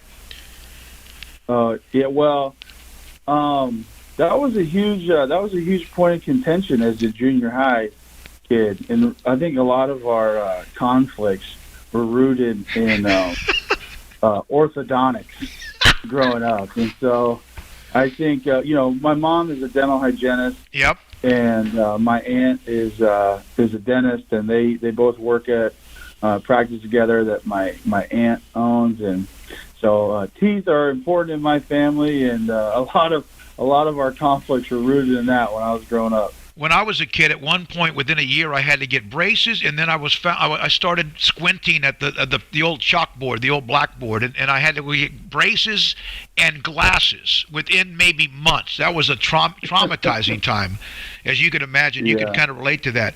All right, so your father's grocery company business, he's in the grocery company business. How much of an influence did he have? And also your football coach and Roger Gibson back when you were a kid. How much influence did they have? Well, my dad has been a huge influence on me. Just such a tireless worker, so committed to providing. My dad is an immigrant, and he came over to America when he was a young boy from Cuba. And I think just the work ethic on that side of my family that he displayed for us as kids, working 2 jobs, working nights, I think just the influence he's had from a work ethic standpoint has really driven me and really built that within me. And so he set a great example of how to be a supportive father. And so, I mean, I just owe a lot of that work ethic to him. And it's funny. Roger Gibson was when I was a young kid, and I wasn't really sold on being an O-lineman. I was that little chubby kid that really was trying to figure out who I was. He really taught me to embrace the position and play with toughness, and all my youth coaches and my high school coaches. I was really blessed with a lot of people that preach toughness and grit, and I think that's kind of the foundation of who I am as a person and as a coach now. So I really owe a lot to them. Eric, one more thing. Eric Mateos, Baylor offensive line coach, SicEm365 Radio. When you see a team that's successful running the football especially, or an offense that puts up big numbers, and the offensive line gets a lot of attention, there's some famous names even for some of the offensive lines in football history. Can you try to describe anything more unification, all camaraderie than an offensive line that almost as if they're an extension of each other and every one of them has each other's back? Is there anything better than that? No, I mean, I think that's what makes it the most unique position in all of sports. I mean, you could look at every single sport in the world. There's one position where you play with your back to the ball, and that's offensive line. And there's no other position in all the world that has to do that and doesn't get to see the ball. So I think that mixed in with the fact that we're 50% of the unit of the offense when we're out on the field, and mixed in with, we talk all the time about, good plays have 5 pluses. And what I mean by that is all 5 guys grade out on that play. And sometimes when you see a bad play, it's not because there's 5 minuses. There might be 1 minus. And I think that's the unique part of our position, is that just takes one guy not holding up the weight of the room, and you might not have a successful play or an efficient play. And I think the other thing that makes it great is, like, how much do you love 4 yards?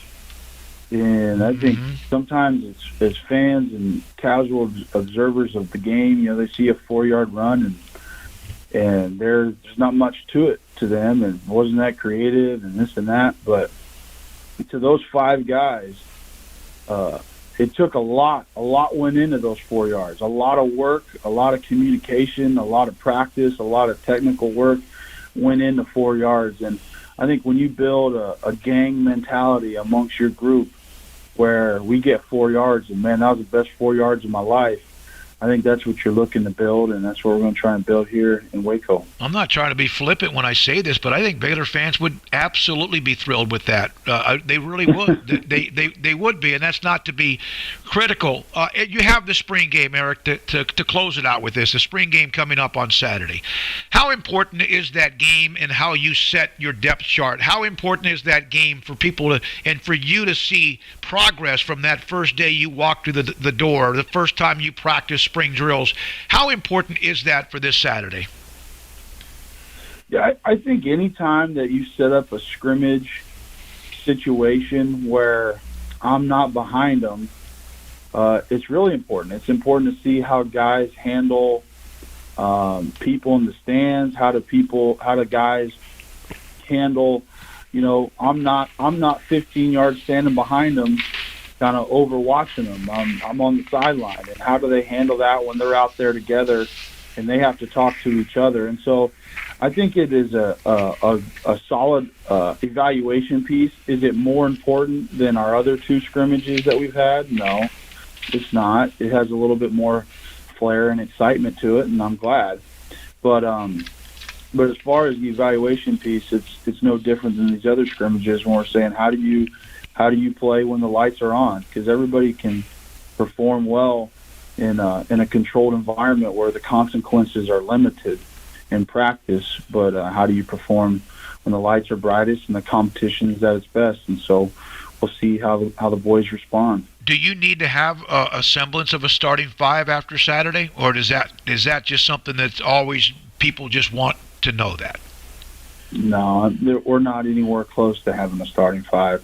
We won't have a starting 5 till about 2 weeks out from the first game. So, we're not anywhere close. We got guys that are banged up, guys that are in and out, guys are changing a lot of positions. You'll see on Saturday guys will be playing different spots, and so we're nowhere near making a starting 5 because we still got 3 months to pump some iron and put some work in before we even get to training camp, and then we'll have another 2 or 3 weeks in the training camp before we really know who the 5 cats are that we're going to go try and watch run through somebody's face. I got a feeling you'll find them. Eric, thank you very much for your time. Eric Mateos, great to hear from him. Baylor offensive line coach, SicEm365 Radio.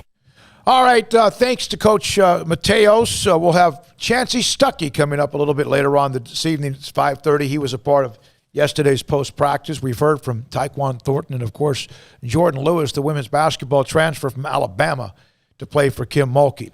When we come back, David Warren, one of the best high school football players maybe ever. Rangy, dynamic, sometimes unblockable, and also an amazing weapon whenever John Tyler put him in at tight end as a receiver. He's next. He's going to be a part of the upcoming Texas High School Football Hall of Fame. He'll join us next on SicEm365 Radio. Now, when you hear about low testosterone, there's all sorts of different things out there. There are vitamins, there are supplements, and there's a lot of ways of which they say whoever it is will boost your testosterone level. Testosterone affects men. It affects men who get older. It doesn't mean you have to be 50 or above or 75 and older, or even, well, it could be if you're in your 30s. You just never know. What does testosterone do? It gives you energy. It also helps you with your sex drive. Sometimes that's just a normal thing. And then yet sometimes your testosterone level, also a normal thing, drops as you get older. Sometimes for some it could be in your 30s. Some it could be, well, you never deal with it. 1 out of every 3 men have symptomatic issues when it comes to low testosterone. energy, you might be lethargic. And a lot of things could come into play, not just testosterone, but that's a big factor. It could be sleep habits. It could be whether or not you're active enough. It could be what you're eating. But it also could be your testosterone. Dr. Kent Petty, PettyClinicLowT.com, can help you find out if testosterone is one of your problems. PettyClinicLowT.com online. Contact them. Call them. The number's on the website. Or drop by the location, Old Hewitt Road, just off of 84 in Woodway.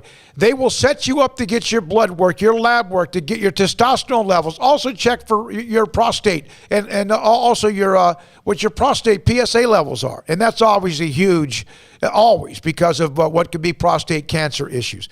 So you get the blood work. Dr. Petty looks at your testosterone levels, and he also looks at all the other wellness that you have that he can hear or see, with your blood levels. And if your testosterone levels are too low, put you on a program to help increase your testosterone levels so you can become the high-performance man you want to be. Maybe it's just more energy. Maybe it's energy and sex drive. Maybe it's just sex drive. Maybe it's ED, and it could be all of it. At PettyClinicLowT.com.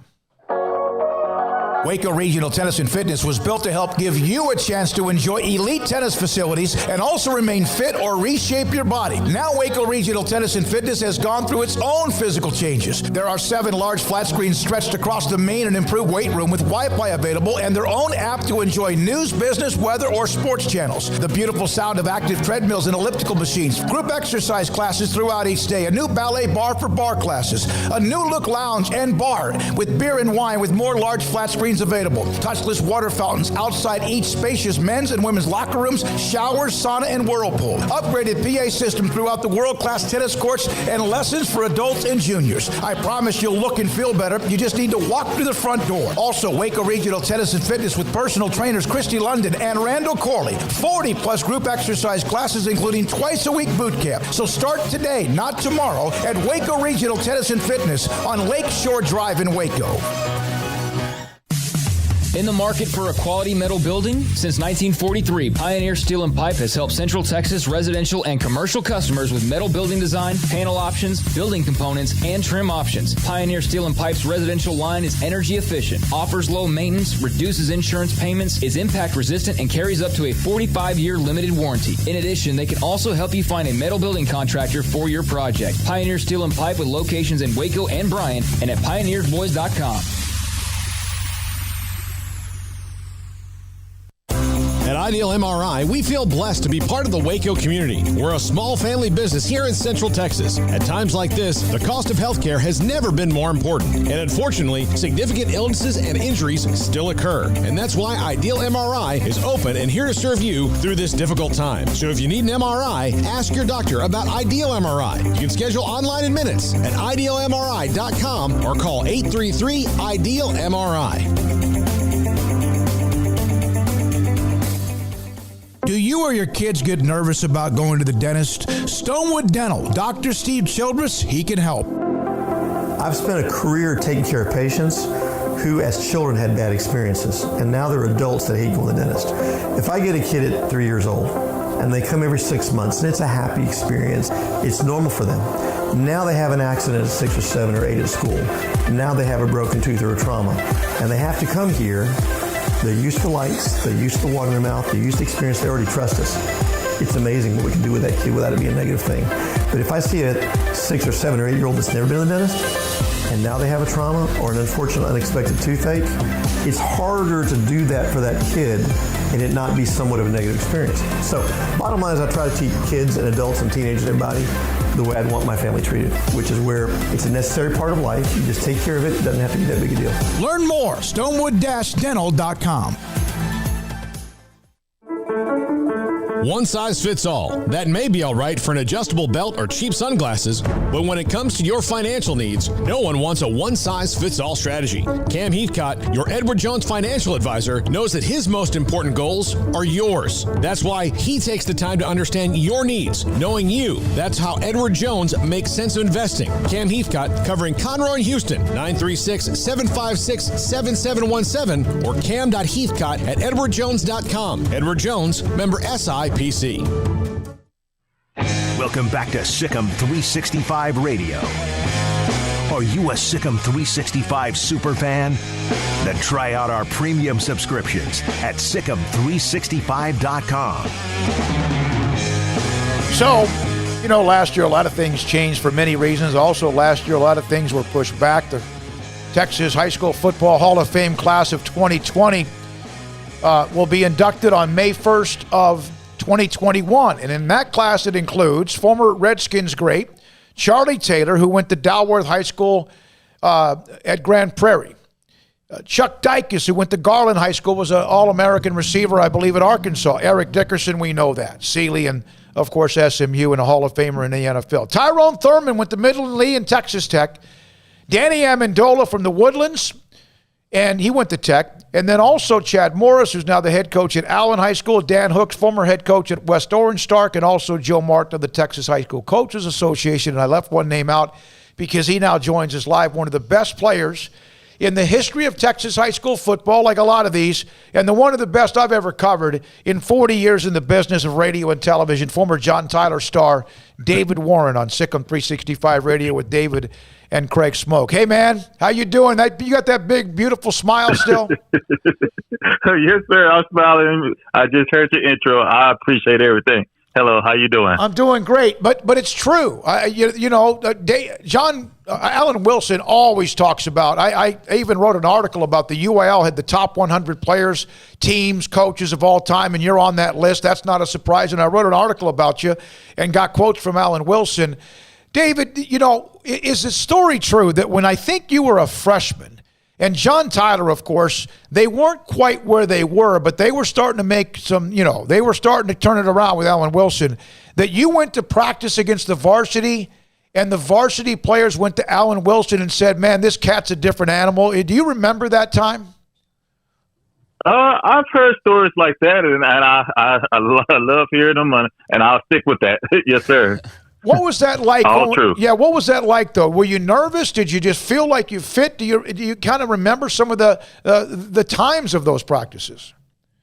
Man, about 20 plus years ago, I'm sure I was nervous. I was a quiet young man back then as a teenager, so I'm sure I was just quiet and nervous. Right now, we have David Warren, SicEm365 Radio. David, what do you do now? Where are you now? I know you were at Florida State. You won a national championship, I believe, or you were a part of that team. And then, of course, a little bit of time in the NFL. What are you doing these days? I'm working manufacturing at Frito-Lay. Okay. How long you been working there?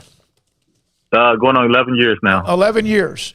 Anything competitive about being an athlete involved in the business you're in now? Any kind of analogy between, or any kind of connections between the two? Just getting along with your team, being a team player. I mean, that's all the different phases of you learning as a youth growing up, participating in sports. David, I was a few years younger than you. I went to Lee, which I guess is now Legacy High School, but I remember those JT teams were just incredible, and you're like the first guy that introduced me to recruiting, because I remember when you were being recruited and there was no rivals, there was no 247 or any of the stuff that we have now. What was the recruiting process like back then? I know you were like, number one on the USA Today, top 50 and all of that, but what was that like for you back then, being wanted by pretty much everybody in the country? And can you even begin to comprehend what it would have been like to be you then, but in this day and age with social media and all the attention that recruiting gets? Well, yes, with social media, oh man, it'll probably been a blast. But like I said, I know the guys are doing much more today. They have the 7-on-7, the AAUs. Being recruited back then, it was amazing. I mean, you just been wanted by everybody. They're telling you everything you need to hear, and also eating good. Meeting all legendary coaches too. So I'll never forget. I believe, David, and I do have a memory from maybe 25 years ago or so, but I don't have as much of a good memory the last 3 to 5 years. But the night before National Signing Day, your senior year, you could have gone anywhere you wanted. Florida State was, of course, heavily involved. Texas was heavily involved, among whoever else you wanted to to go to. And I believe you called me the night before. Maybe you had gotten off the phone with Bobby Bowden. Do you remember the night before National Signing Day, and what was the difference with Florida State compared to Texas or anyone else? Man, that's a stretch. I do remember just, like I said, I visited with Coach Bowden a few times. What I can remember is, oh man, I really can't remember anything. I'm sorry. It's just been that long. So I'm going to try to jog your memory a little bit. But one of the things at that time, Florida State was elite. Florida State was. They were the school, pretty much them in Miami. They'd won the national championship in 90. I think it was 93. And of course, they were going to be elite when you were there, along with others. And did that have a little bit? Do you remember if that had something to play into play as well? Okay, then. Now, yes, sir, because I think that the year before they just lost to Florida in the Sugar Bowl, correct? If I'm not. So I think I was most likely going that route, whoever lost, because I felt they would be a little more determined to get back and win. You played at Florida State. You were part of a national championship team. You also then started to have some injuries and stuff with your back, I believe it was. Do you remember much of what happened, and did you just get kind of worn out from the game? I'm sure I got worn out because, like I said, I'm still feeling those injuries right now. I go to a chiropractor once a week, so it's been a rough ride with injuries with myself. What about the NFL? I remember the last time I may have seen you. The Super Bowl, the Raiders were playing Tampa Bay, and I believe it might have been in, I don't know, it may have been San Diego or wherever the game was. Yes, sir. And you were a part of the Raiders practice squad. You were at the Super Bowl. They picked you up, I believe, right before the championship game. How much do you remember that week and just being there as a member of a team playing for a Super Bowl? I mean, it was awesome. I mean, the atmosphere to being around all the great players. Even seeing you there, I mean, everybody was out there. I mean, it was a great atmosphere. Super Bowl, the only and first Super Bowl I ever attended. So, and to have a front row seat. Almost won a ring. I mean, the Buccaneers won the game, obviously, but had a chance to win a Super Bowl ring. Yes, sir. How much do you remember any specific games when you were at John Tyler? Do you remember the 94 crazy game with Plano East? I believe that time you might have been a freshman or a sophomore on that team. I was a sophomore. Yes, sir. That I do remember. 94 sophomore in the old Texas Stadium in Irving, Texas. Plano East, boy, we was up. Everybody celebrating, having a great time, and even people were taking off pads and ready to move on to the next round, and we lost. Was it 3 onside kicks? Yep. And ended up returning the Hail Mary from Rod Dunn. Yep. You were up 41-17, and then down 44-41, and there's like 20 seconds or so to go to game. They kick it off deep to Rod Dunn, and he goes racing right through the gut. And then he starts going down the sideline. Do you remember where you were when he was running down the sideline? Because that could have been a disaster. What were you doing? Remember that? I think I was ready to buy my one-way ticket out of Tyler because I was escorting him out of bounds instead of to the touchdown. I wish we had a picture of that. You're running down the sideline, and here's David Warren at 6'4", 6'5", this amazing athlete running right step for step with Rod Dunn. And at any time, you could have clipped his heels. You could have kind of forced him out of bounds. And luckily, he was just fast enough to kind of outrace you a little bit. Did anyone say anything about that to you? Because if you would have done that, oh, my goodness. Oh, well, like I said, we always think about the positive. I think, but maybe like 2 years ago, we've all met up in Tyler, and we had great time, memories. It was just, I don't know what anniversary. I think it was the 20th anniversary. Mm-hmm. So a lot of the guys met up at one of the John Tyler games, and we just had a great time talking about everything that we didn't do, but telling everybody we did. So it just... David, how amazing is it that game still lasts the way that it does? I mean, rightfully so, because it was as crazy as it was. But I mean, there's been documentaries. There's every time there's this is the greatest game or ending or whatever of all time, Plano East JT's always brought up. You guys won an ESPY award that year. I remember it was that big of a deal. Just Is that kind of crazy to you how long-lasting that game has been? Oh, yes, sir. Like you said, we won it. I think the announcers probably even made it even better, 10 times just because of their animation about it, how animated they were about it. But, yes, sir, I mean, that was great times. I think just basically, too, because we were in the state of Texas, it got highly publicized also. Do you have a copy of that game on TV, the videotape? Do you have that? I know you can go on YouTube and watch it, and I don't know if I still have a copy of it or not. But I believe I do somewhere, yeah. David, do you have a video copy of that game? I do not, but my parents do. Okay.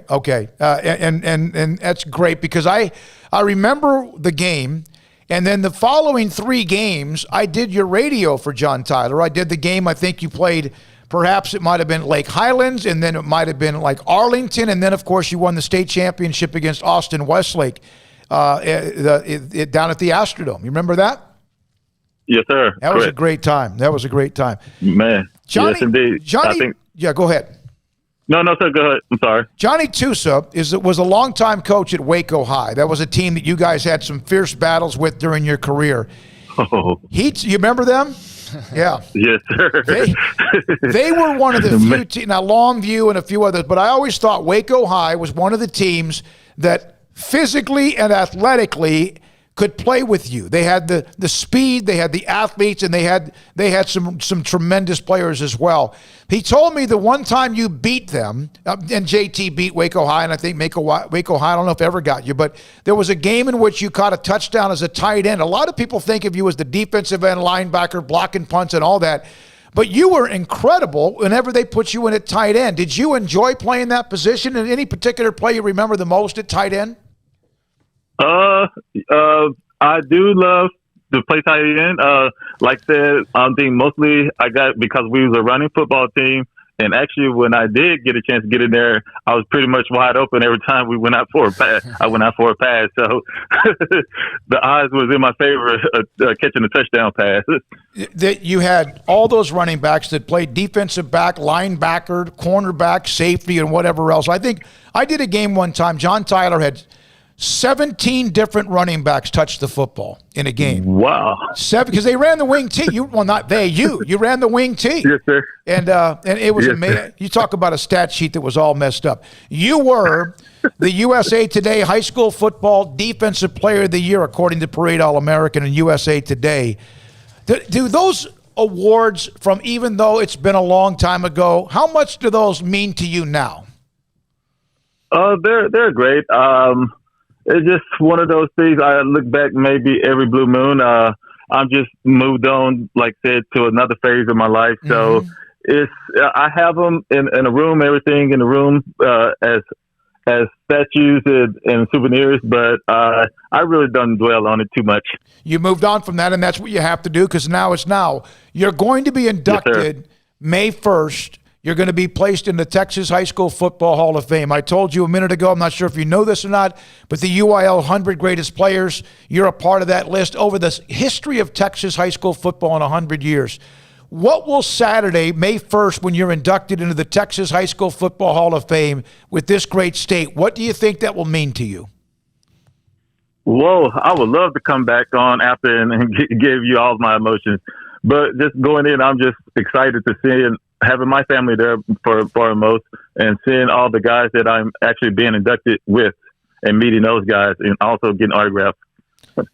David, I'm going to be there. I'm going to make sure I'm there for that because it's here in Waco, so I will be there to see you. I want to see your parents, your family, and whoever else is there to represent David Warren and the great run of John Tyler.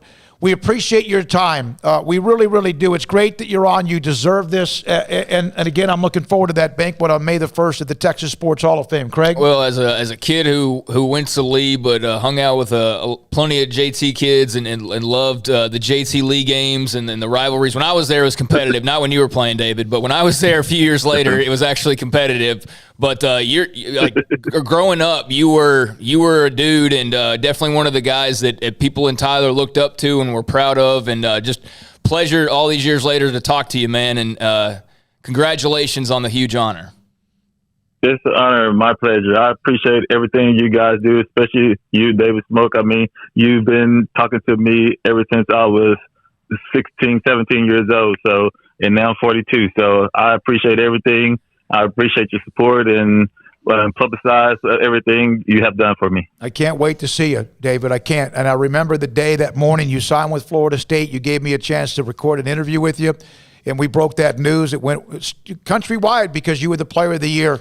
Can't wait to see you, man. I can't. Thank you for your time, David, and good luck. See you soon. Yes, sir. See you. Take care. There's David Warren. He was a freak of an athlete. Yeah, and I'm trying to find the old recruiting lists, and they're really hard to find. There's certain ones, but he was actually the number 2 recruit apparently. In just one thing I just read, but then I seem to remember him being. So it might have been just different lists. He was 1 or 2. He was 1 or 2 on. I would think there was pretty much another every player list. from maybe Florida, and I'm trying to figure out who it was, and I can't find it anywhere. But I'll keep looking. He was the USA Today Parade All-American, Defensive Player of the Year, and Alan Wilson once said of him, he was a very unique 6'4", maybe 6'5", 215 to 20 pounds, could run like the wind, was very quiet, and did all of his talking on the field. And he told me the story of when David was a freshman at JT. And again, the induction ceremony will be on May the 1st at the Texas Sports Hall of Fame. It's not going to be something where fans can attend because of there's still a little bit of, have to be careful with some things. I'll be there, and some of the members of the committee, ballot committee, Doug Furch is a part of that, Mike Anderson's a part of that. So we'll have that. And I'll be able to get some of those interviews and bring them back for the next week. And plus, some of those are going to be interviewed before the banquet on May the 1st. He was it. I mean, again, I remember it came down to Florida State and Texas, and he ended up picking Florida State. And the only reason why was at that time, Florida State was it in college football, along with Miami and Florida. Nebraska was still a part of it, but Florida State was it. Florida was about a year or two away, because they would play Nebraska in the 96 title game. So he was a 94 recruit? No, he was a 94 sophomore. He actually was a class of 96 or 97. That's why I'm having trouble finding it. Okay. No wonder. Okay. So, yeah, I need to get the proper recruiting class because I've been going back and forth on 95, 96. But, yeah, I lost my train of thought now. That's okay. I've been distracted. We looked that up, and he played just a little bit of time. He played with the Colts 1 year, the Raiders 1 year, and then with the British Columbia Lions in the Canadian Football League. Yeah, so Florida would have been coming on right about then. Spurrier was hitting his stride. Werfel was winning a Heisman. They were getting destroyed by Nebraska, but still, in that same time period, winning a title. And then, yeah, Miami was – they were about to start – I guess they were right in the midst, really, because about 5 years later, they'd be back in the title game, destroying Nebraska in that 2001 game. Yep. So they were still very relevant and would go on to win. All 3 of those Florida schools were pretty hot at that time, and Texas really wasn't. Maybe that played into it somewhat, but they were not a hot team in 1995.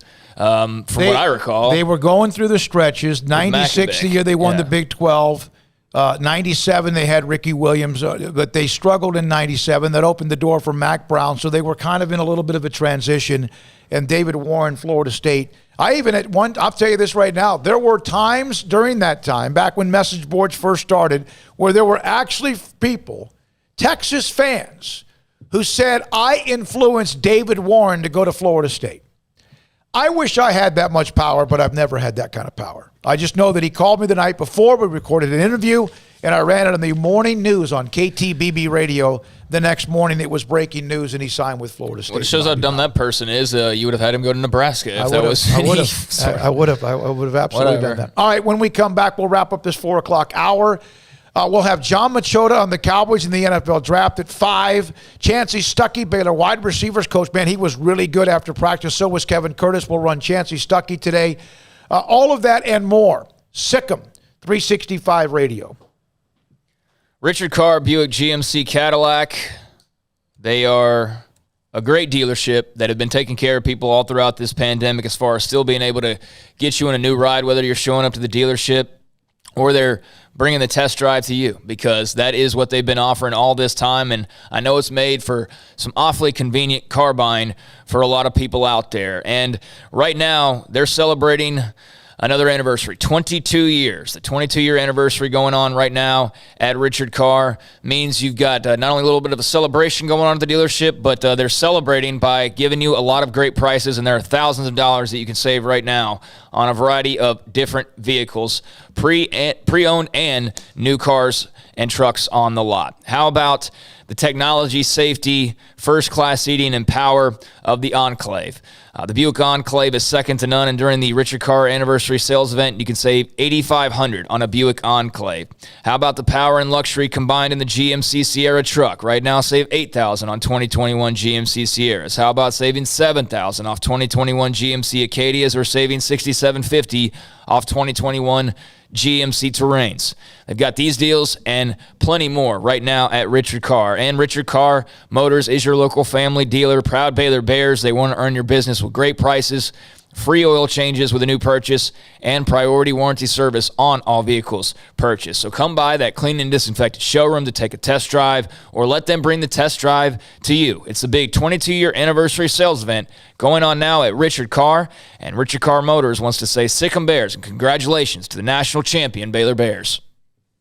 Boozers is the wedding ring store and more. If you're ready to get engaged or already married and want to upgrade your wife's ring for a special anniversary, Boozers is the place to go. With the largest selection of premier quality diamond engagement rings and wedding rings in Central Texas. They have 7 cases with over 300 styles of rings from top designers like Natalie Kay. Choose from yellow, white, or rose gold, plus beautiful top quality loose diamonds. With an in-house jewelry, they can also custom make anything you want. Bring in a picture or drawing and let Boozers create your one-of-a-kind pendant or ring. They can even use some of your old gold and diamond jewelry to create something new. At Boozers, you'll find a great selection of quality timepieces, and Boozers is the place for expert watch maintenance and repairs too. They specialize in expert Rolex watch repair for fine jewelry, watches, custom work, and more. Go to Boozers on Valley Mills and Lake Air Drive in Waco. Boozers, the wedding ring store. Listen, in the past couple of years, we've had a lot of people moving in from out of state to Waco thanks to Chipper and JoJo. And while we welcome these new citizens, they unfortunately brought some of their bad habits with them. Hi, Jay here from Pickup Outfitters, and you know what I'm talking about. Naked trucks. You'd think everyone moved here from McNewtville, but we shouldn't judge them, we should help them.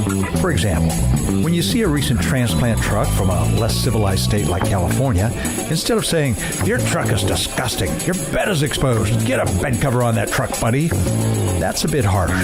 Instead, try something like, in Texas, it's not polite to drive around with your bed exposed. Maybe you should check out the excellent selection of bed covers at Pickup Outfitters. And then if they refuse, you can say, "Well, I hear New Mexico's a nice state."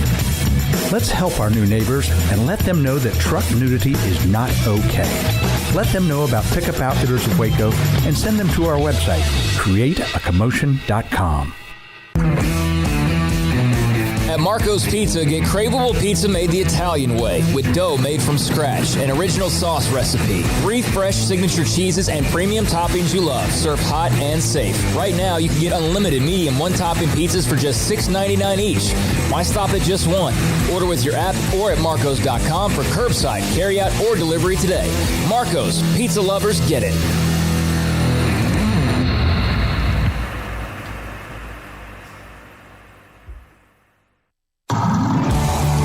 It's time to fire up the grill, heat up the oven, or get that deep fryer going to enjoy the top quality products at Waco Custom Marketplace. Order 30-pound sacks of live crawfish by 6 on Wednesday. Pick up on Friday afternoon after 2 or Saturday. Enjoy the weekend. 30-pound sacks of live crawfish available right now for $4.25 a pound. Find all the crawfish boil ingredients you need, including red beef potatoes, sausage, corn cobettes, and Louisiana boil seasoning. Make your order for live crawfish by Wednesday at 6. Pick up on Friday after 2 or all day Saturday, and enjoy the weekend. Waco Custom Marketplace, your home for fresh baked kolache, cinnamon rolls every day. Butcher shop to cut your steaks the way you want. Fresh seafood, summer sausage, boudin, house cured and smoked bacon, spices, seasonings, soup mixes, and more, and weekly gift boxes for any occasion. Waco Custom Marketplace, 425 Lake Air Drive in Waco, or WacoCustomMarketplace.com. From the first workout to the last practice, sports is an incredible and rewarding challenge. Hi, this is Dan Ingham with the First National Bank of Central Texas, and we're proud to support each athlete, every parent, and our educators. From families, small businesses, to the biggest industry, we're here to help. With remarkable products like our free First mobile app, we've got banking ideas that fuel big dreams. That's the First National Bank of Central Texas. Familiar faces making local decisions. Member FDIC, Equal Housing Lender. Stepping into the boots of a U.S. Army officer can add confidence and leadership skills to your son or daughter's career path. See all the things they can achieve in our boots at GoArmy.com. U.S. Army Waco Recruiting Company, 254-598-8131 or 254-776-1543. Welcome back to SicEm365 Radio. The SicEm365 Radio Live Guest VIP Hotline is sponsored by Stonewood Dental. We are all in this together. Armstrong Sims running the mothership. I'm still...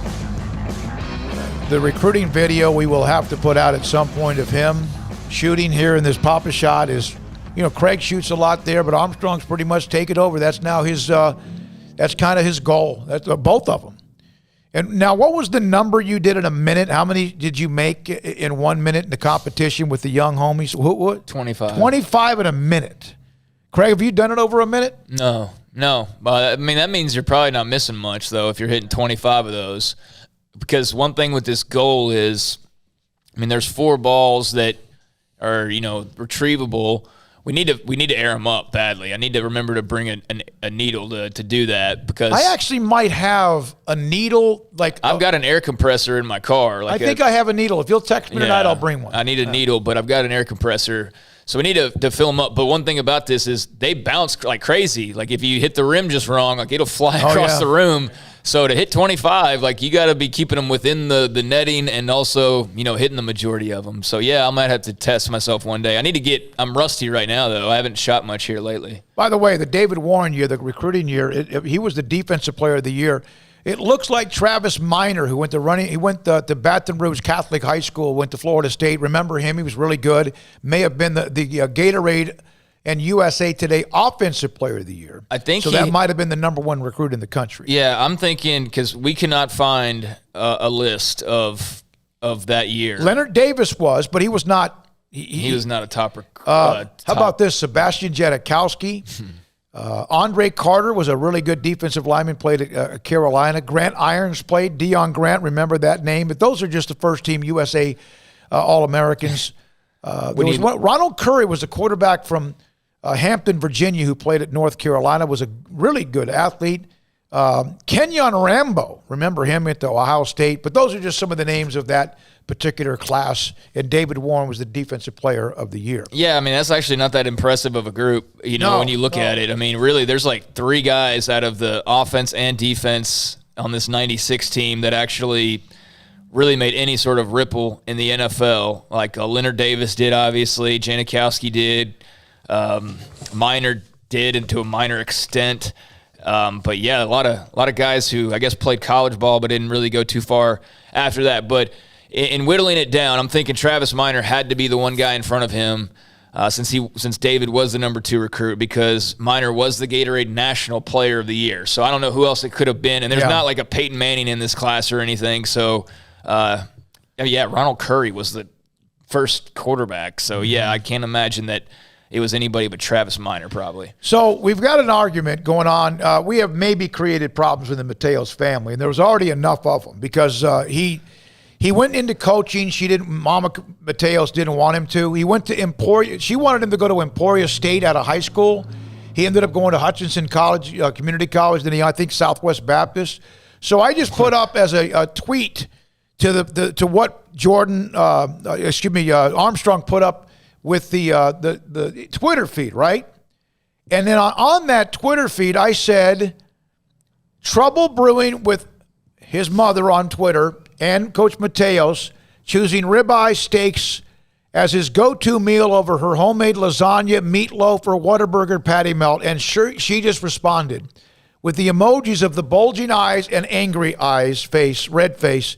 Sounds like I'm off the hook for any more cooking ever. Look what you did. You didn't have to do that to that man. Now he got his mom mad at him. All he did was he gave you 30 minutes for an interview. Mom Mateos, Mateos, Mateos. Can you pop that one up? Yeah, she's not happy. And now I think we may have just had the last interview with Eric Mateos forever.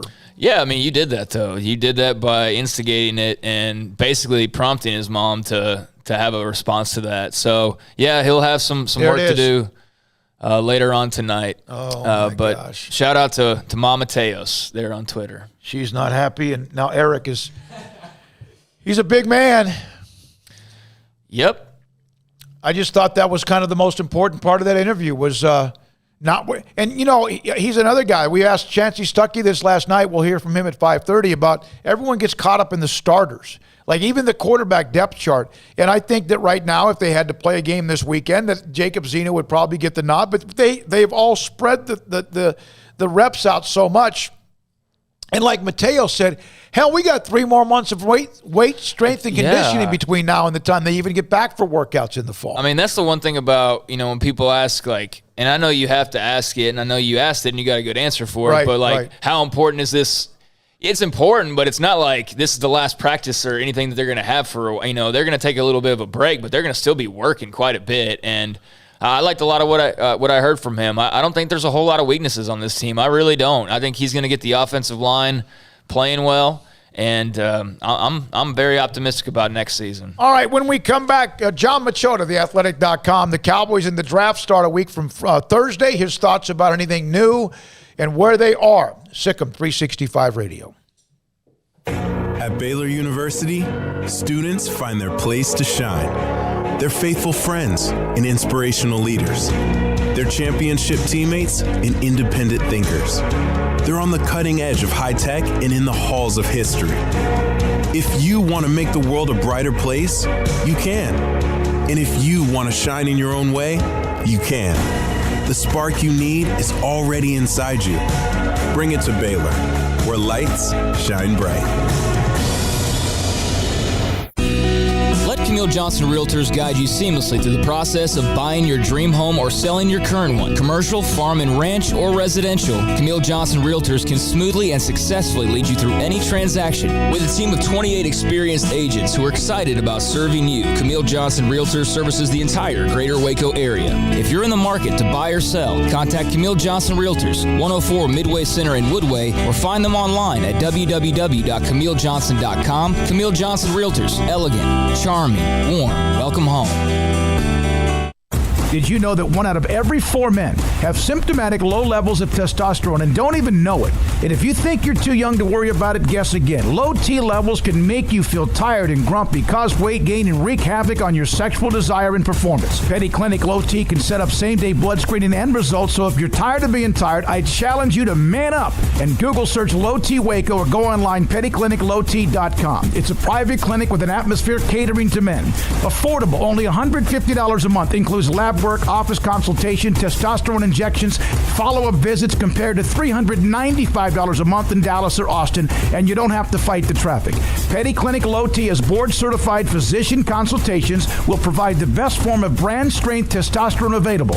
Contact Petty Clinic Low T today, just off Highway 84 and Old Hewitt Drive in Woodway. Petty Clinic Low T, helping men become the high-performance men they deserve to be. PettyClinicLowT.com or Google search Low T Waco. Texas Farm Bureau Insurance has protected fellow Texans with auto, home, health, and life insurance since 1952. With more than 260,000 square miles of land and 27 million people, that's a lot to cover. Whether you're wrangling cattle or wrangling kids, we're proud to protect Texans in all Texan ways of life. Stop by and see our agents at one of our 3 McLennan County locations. Coverage and discounts are subject to qualifications and policy terms and may vary by situation. Don Humidor, your home with a 48-foot walk-in humidor with the elite cigar brands from around the world, including the #1 cigar of the year, Aging Room Cuatro Nicaragua. Plus, they have the great brands like Macanudo and Artur Fuente, Rocky Patel, Aston, and so much more. CBD, great for sore muscles, aches and pains, sleep, Vita Dreams, and anxiety, mild depression, general health and wellness. Their staff very knowledgeable on the subject. If anyone is curious about CBD, ask Carol and Ashley. Don Humidor in the Townwest Shopping Center off Valley Mills in Waco. Riverbend Liquor and Wine has their easy-to-access drive-thru open and convenient and clean in-store location on the corner of Lakeshore Drive and North 19th Street in Waco. Riverbend Liquor has the best and most extensive variety of craft beer selections in Waco, and Balcones whiskey, including single malt, pot still, baby blue, rye, brimstone, and the all-new lineage in stock. Riverbend Liquor and Wine, family-owned and operated, and a hidden gem in Waco on Lakeshore Drive and 19th Street. And find out more on Facebook and Instagram. Welcome back to SicEm365 Radio. It's time for our weekly segment with John Machota of The Athletic, brought to you by Pioneer Steel and Pipe, where customer service is their main focus, and best in metal, steel, and pipe for large or small projects, with 2 locations in Waco and Bryan. Family owned and operated since 1943. Here's Elliott. He will get it. Touchdown Dallas as Elliott fought for it and has his 6th of the year. The 5 o'clock hour is sponsored by Edward Jones Investments, with financial advisor Brad Wilson, investing his time and experience back to you and your money during today's changing times. Edward Jones, making sense of investing. Now here's David Smoak and Craig Smoak. Paul Catalina back with us on Monday, SicEm365 Radio, both in studio. Armstrong Sims here as well.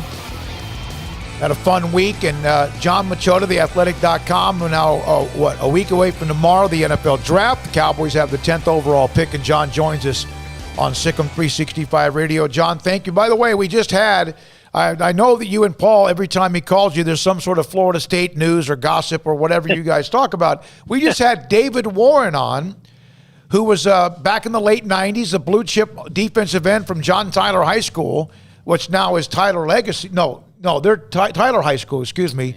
Yeah. He was a Florida State guy. He was a #1 recruit in the country, I think, at the time, or #1 or #2. I'm not sure if you remember that. He's going to be inducted into the Texas High School Football Hall of Fame. When does your timeline at Florida State begin?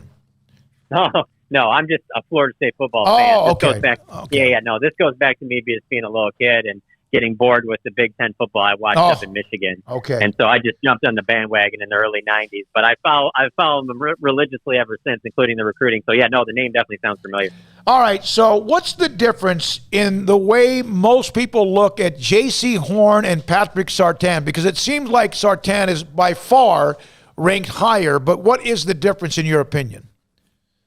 I think that with Surtain, it's just it's a higher baseman, if you will. Like what the worst could be is pretty high. Like I don't think you're going to see him just be a bust prospect. Like I think at worst he'll just be a solid starter and he won't get a second contract from the team. At best, he ends up being a Pro Bowler and he's with the team for a decade.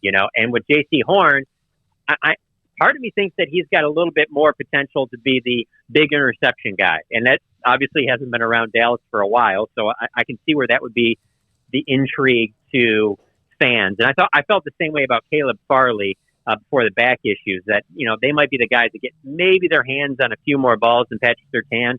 Patrick Surtain to me seems like the guy that would be more. He's not going to gamble too much, and he's always going to kind of be in the right spot. He might get beat deep here and there because of athleticism and things like that, but he's going to be a real student of the game, technician, kind of like a Byron Jones to me. So I think that most experts look at Patrick Surtain as the safest of the picks. I would say the one thing I like about both of them is their bloodlines, having their fathers that both played in the NFL, played at the NFL on a high level. So that certainly helps either one. I think the Cowboys would be in great shape if they got either one of those guys. So wide receivers are pretty heavily, ranked, mocked in most of the drafts that I've seen. But the big-time blue-chip players, John, that it seems like the Cowboys, outside of the ones we just mentioned, but like Kyle Pitts, what happens if he falls? But if Kyle Pitts is there, and let's say like a Penei Sewell is there, how tempting would that be, and which one do you think would be more tempting? Yeah, that would be amazing if that happened. I think that as tough of a decision as that would be, I think they would love it because there's so many different options they could go with there. I don't think you could go wrong with either one.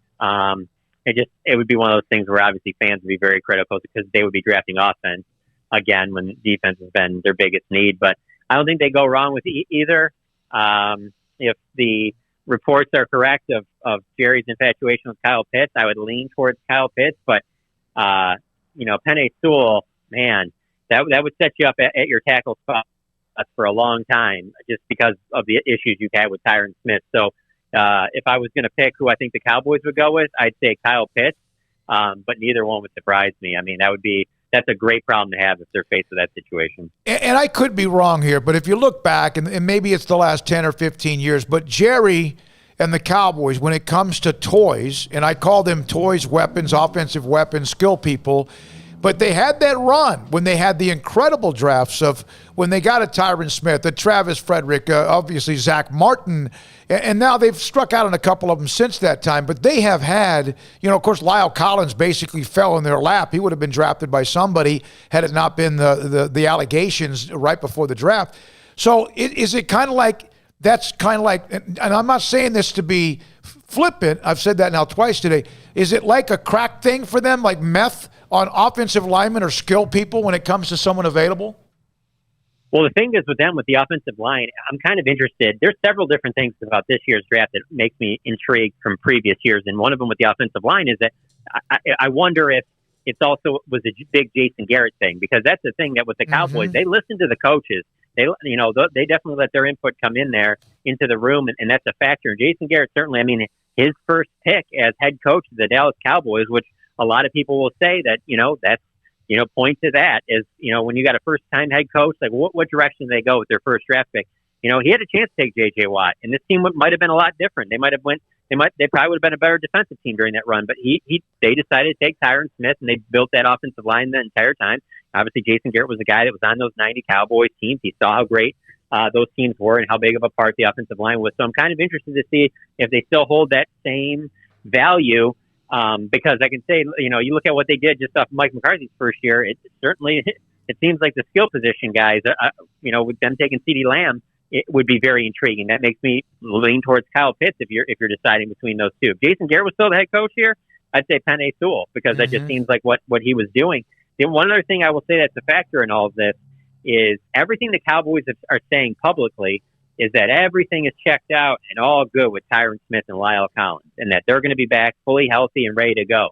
If by some chance behind the scenes, they say that publicly, but behind the scenes they're confident, but not quite as confident as they're putting out there, then I think Penei Sewell is the pick, because they want to make sure that they got the insurance. Because, hey, let's be honest, as good as Tyron Smith has been, he's missed a lot of time these last 5 seasons. And so it's just such an important position. You saw it not only with the Cowboys last year not having their starting offensive tackles, you certainly saw it in the Super Bowl without Kansas City having their 2 starting tackles, and just how much, you had Patrick Mahomes running for his life in a way that we haven't seen in Mahomes' career up until now. And so if you got a chance to get one of those blue chip tackles, I can tell you this right now, those guys don't fall until like the 2nd, 3rd, 4th round. You got to go get them right there if that guy's available. That's a great point. You can't get the ball to the weapons and the toys if you don't have the time to do it or the protection to do it. Well, we've learned that at watching Baylor the last several years. Yeah, the Baylor football team has struggled with that as well. And so that's of interest. John Machota, theathletic.com, with us on SicEm365 Radio. John, not a lot outside of the draft going on in the NFL right now. They did announce, various changes. The single digits can be worn by more players now. Overtime preseason eliminated, which is kind of funny. That was even a thing to begin with, and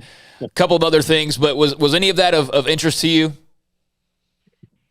I guess I didn't think anything was real significant. I think the one is the jersey thing, just because of the fact that I saw a report that basically because you're already technically into this season, if a player wanted to change their jersey, I think that they would have to buy out the allotment of whatever of their jersey is still on the racks of their current number, because obviously they get a cut on all that stuff. And so that makes me a little reluctant to think that there's going to be any Cowboys making any significant changes. I mean, the one that I would always go to is I felt like CeeDee Lamb was pretty clear after the draft. He wanted to be a single-digit number or even a low, maybe an 11. But Jerry Jones wanted to wear 88, so he's wearing 88. So I think CeeDee is going to keep wearing 88. I don't think there's going to be any change there.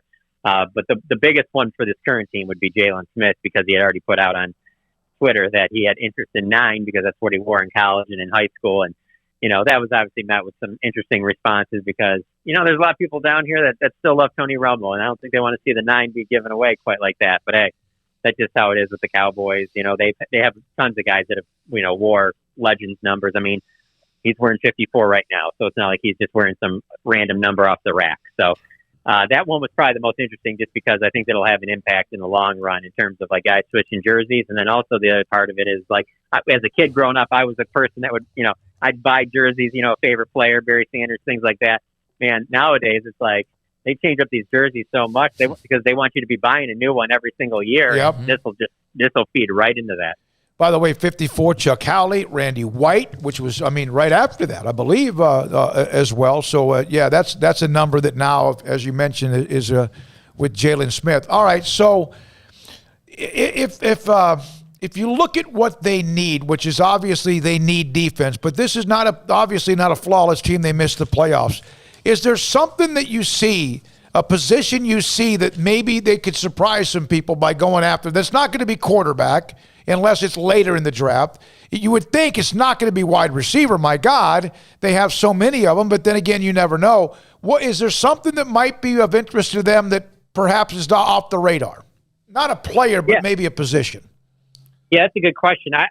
It would have to be on the offense for sure, because there isn't a spot on the defense that they could draft at any point in this draft that should really stun anybody. Obviously with Jalen and Leighton, you think if they're healthy, they probably don't need to take a linebacker at 10, but I still don't think you can completely eliminate it if they were absolutely in love with Micah Parsons. I haven't heard that they are, but I'm just saying that even in that scenario, it's somewhat realistic.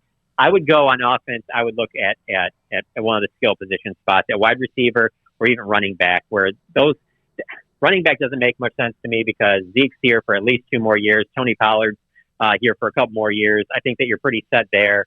But wide receiver, that could be a sneaky one, because while you are in good shape right now, it is one of those positions where it's going to be really tough to bring back Michael Gallup. And the only way it's happening is if he is just in love with being with the Cowboys and is going to take some team-friendly deal. And I feel like if that's the case, a deal like that would get done probably before the season even started. They wouldn't even wait till next year in the off. If he's waiting till next year's off season, he's trying to get paid big time, which I can't blame him. And there'll be a team that pays him big time, and it won't be the Dallas Cowboys. They just can't afford it.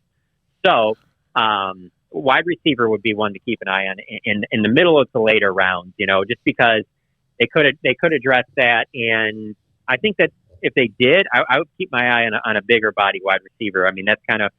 That would be the thing that would probably complement Amari Cooper and CeeDee Lamb the most is somebody maybe on the outside. But heck, I say that and maybe they go for a down the field speedster, but wide receiver would be the one that, don't be completely surprised if they draft one in the middle or later rounds. I don't see it being with one of those top 100 picks, though. We've asked a couple other guys that do this and get ready for the draft. Have you ever seen a team's big board like the one that they set up for the draft? Just the times when the Cowboys have allowed fans to go in. Oh, okay. And they take the pictures, and they got a little too close and stuff like that. And then, that's the only time. Just do pictures, but I've never actually been in the war room to actually see them up on the board, though. No. Okay, I was curious because you always hear about it, and you just kind of think of what it looks like, and I'm sure it's very, very complex, but yet it has to be simple at the same time. I just was curious if you'd ever seen one before. All right, John, you know what's going to happen because Jerry does this even if there's a player available. You go all the way to 10, which takes about, 2 or 3 hours. I don't know, I know the draft goes faster now. But you go all the way to number 10, and then Jerry will take every second off the clock, and then you're going to have to wait another hour or 2 for them to draft because they'll probably trade back, right? I'll say this. I've looked through many trade back scenarios, and I don't really like any of them because the one that a trade back scenario makes sense to me if you're in that top 15, because we keep doing these mock drafts here at The Athletic where each writer that drafts for the team that they cover, and every time I do one, it's just that, like, J.C. Horn's already gone by 15. Rashawn Slater, if he's there, he's gone by, like Patrick Surtain. All these guys are gone by then. So it's like if the only way I could see it being a possibility is if New England was like, we're going to overpay for 10 because there's, like, let's say Trey Lance is there. We'll give you 15 in next year's first. Okay.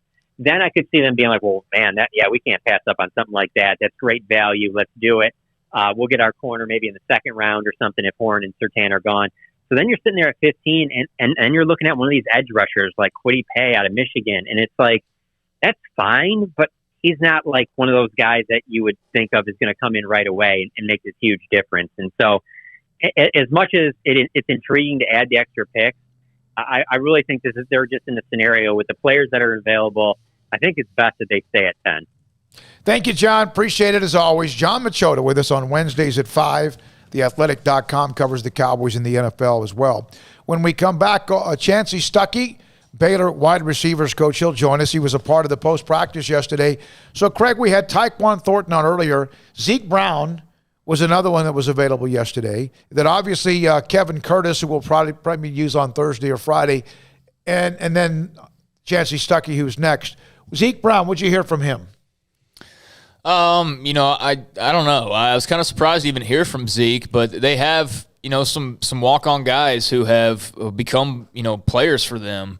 And who's Jaron McVay, is another one. So Zeke Brown's kind of in that similar mold. And I don't recall really ever talking to him before. I think it's just the confidence that's building on defense, though, if anything. I mean, these guys know what they're doing. They know they're good, too. And they know they can be really good. But they also know that to get to that point, they've got to do their own jobs. And so I think, it's just mostly just, continue working. I mean, really, there was nothing that jumped out other than just kind of the consistent message, I guess, that everybody seems to have. They all seem to be on the same page with the same pulse. And I don't know. I felt good coming out of it.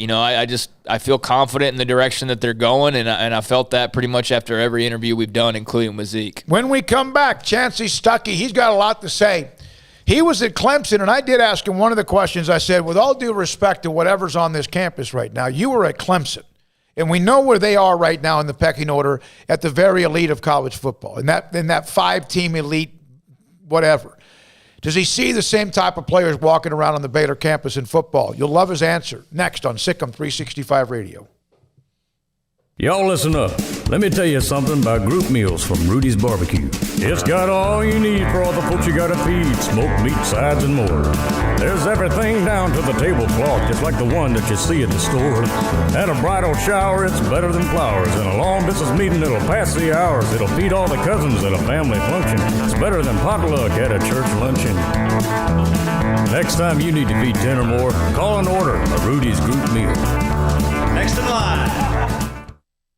One size fits all. That may be all right for an adjustable belt or cheap sunglasses, but when it comes to your financial needs, no one wants a one-size-fits-all strategy. Ben Erlinson, your Edward Jones financial advisor, knows that his most important goals are yours. That's why he takes the time to understand your needs, knowing you. That's how Edward Jones makes sense of investing. Ben Erlinson, 100 North 6th Street in Waco, 254-759-8533. Edward Jones, member SIPC.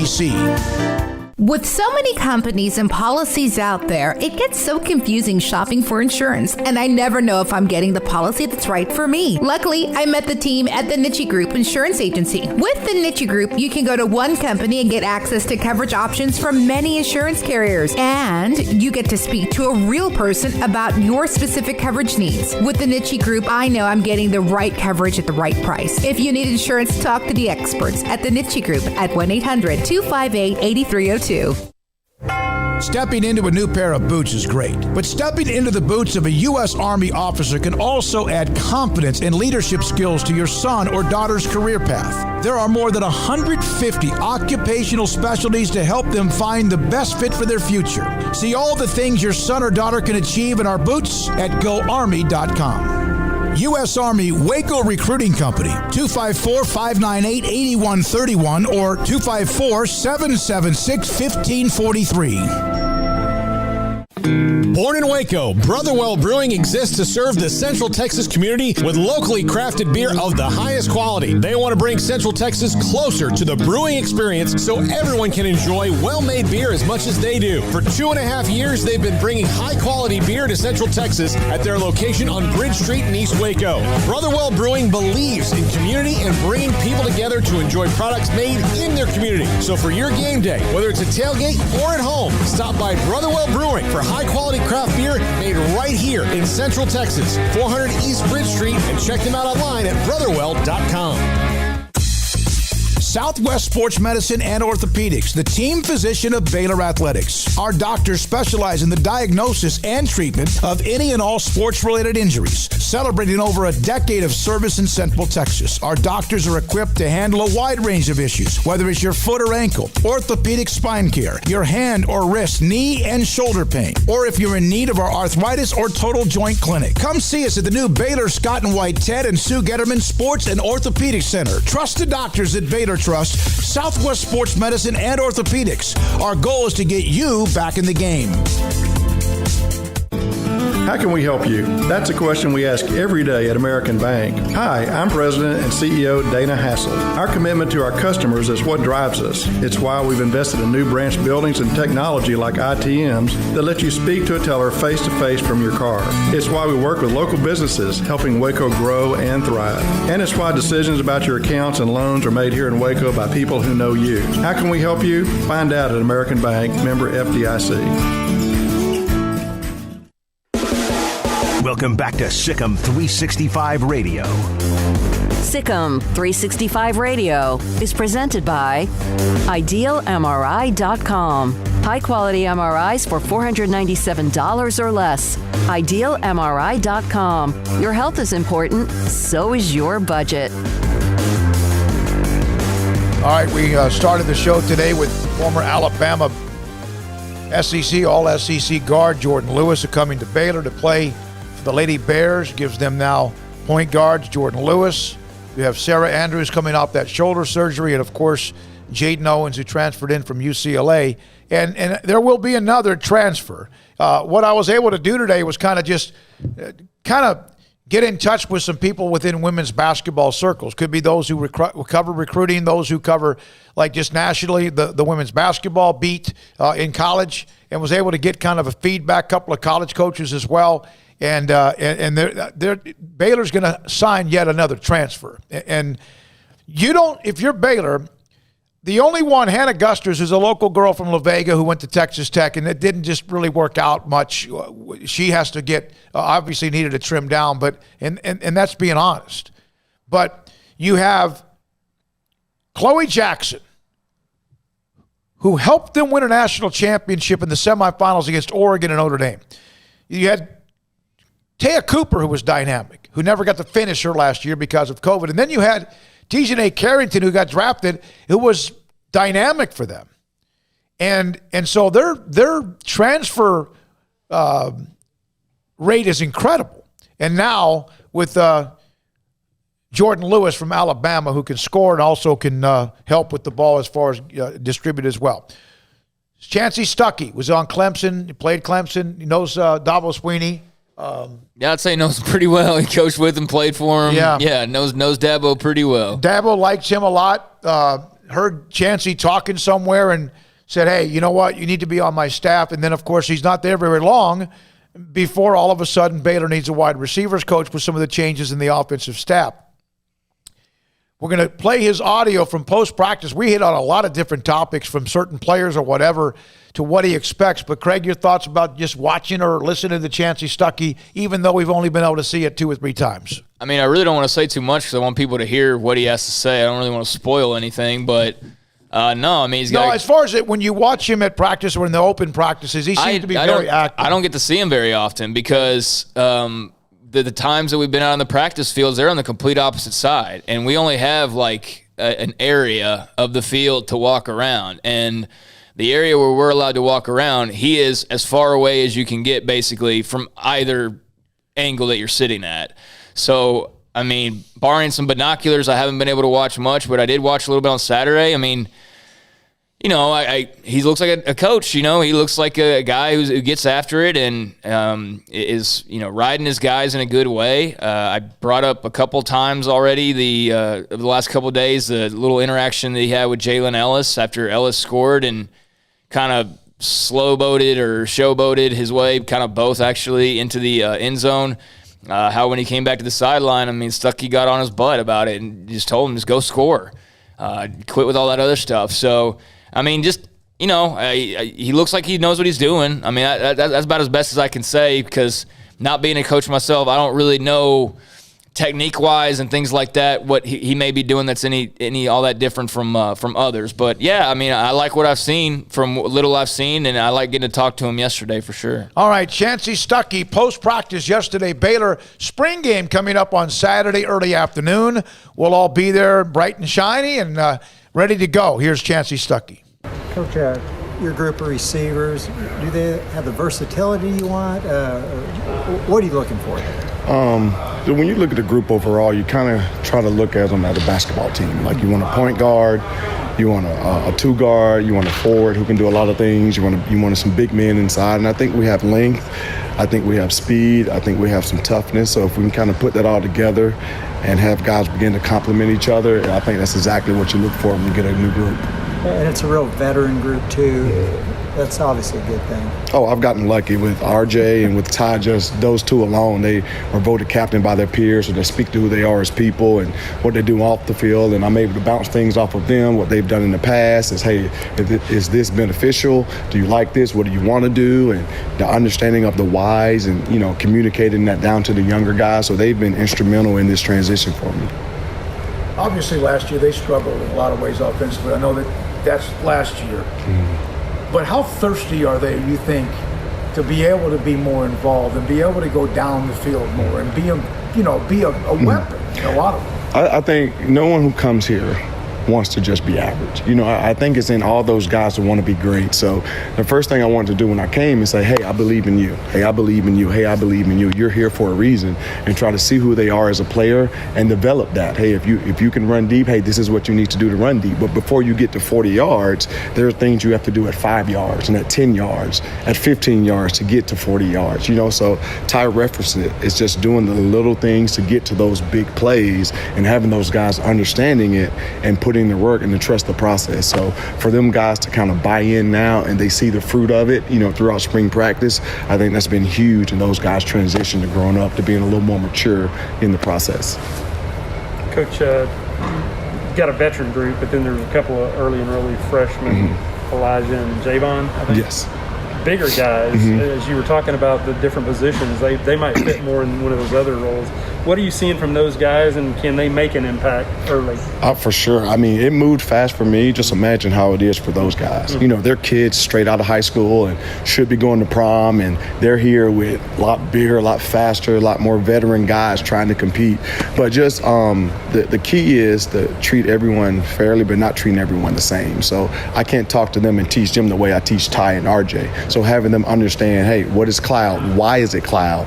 What does cloud look like? And why is the adjustment? Understanding the why for those guys really hits their brain. So they begin to process, oh, this is why I have to do it. So I have to do it this way. When they understand, then they can play fast. So, and then Gip's a guy that can play inside and outside. He has a unique skill set. And for Bean, he's still learning. Like he's put on, 18 pounds. That's a huge adjustment going from high school to now you put on 18 pounds. How's my body just gonna react to that? So both of those guys have done a good job. Would you say, is there a specific, I know inside receiver was a little bit of more of a question mark. Mm-hmm. Is that kind of like the biggest competition you would say now as far as up for grabs, or is it across the board? I think it's across the board, but that position we just so happen to have a lot of guys who can really play. Drew Estrada came in. Fleeks is doing a great job. Got Kobe White in the slot. RJ's been playing the slot when a lot of guys got hurt. So we have a lot of guys with, which I love, versatility. When I teach my guys, it's like, hey, don't learn F, don't learn X, don't learn Z. Hey, learn the concept so that when something happens, a guy goes down, it's not the next position, it's the next man up. So I have the guys learning everything. And then that position is critical to a lot of the reads and a lot of the stuff Grimy likes to do. So there is good competition there, what you want. How do you keep Gavin Holmes from just getting frustrated? He seems like he's always had the injuries. He was playing well, and he got the foot injury, whatever it might be. I'm not sure. He couldn't participate in the rest of Saturday's practice. Yeah. I think it starts well before the injury. If we preach here person over player. So when something like this happens, my voice to him, he trusts. And Coach Arando's voice, he trusts. Grimey's voice, he trusts, because we've loved on him before we knew how fast he can run and what's happened in the past. And I think in just talking to him, hey, we're here for you, man. I want you to be a part of this. Like, I want you to help trying to break down DBs, break down defense. I want you to be a part of the film room and everything, just knowing he still has his family, still have this camaraderie that we can help him get through it. So I think that's the biggest thing. Coach, have you gone back and looked at RJ's highlight tape? I have not. I made a specific choice not to look at anything they did last year, because I didn't want to come in with any type of misconception, any judgment. Like, I want to see them from ground zero, break them down and build them up, and just have a fair chance across the board. And those guys have responded. Like, I know his skill set now. I know what he can and can't do. I know what his strengths are, and we're going to play to those things. He's kind of known for making some remarkable catches. Yeah. Have you seen that out? So I joke with him. I said, you're making these catches a lot harder than they need to be. You know what I mean? I was like, you don't have to do all that. If you just follow the teaching, follow the fundamentals, that'll be an easy catch for you. So we go back and forth. But, he's really come along. He's really stepped it up a notch and doing the right thing and still making those tough plays, those plays that are just like, hey, making the routine, the hard plays look routine.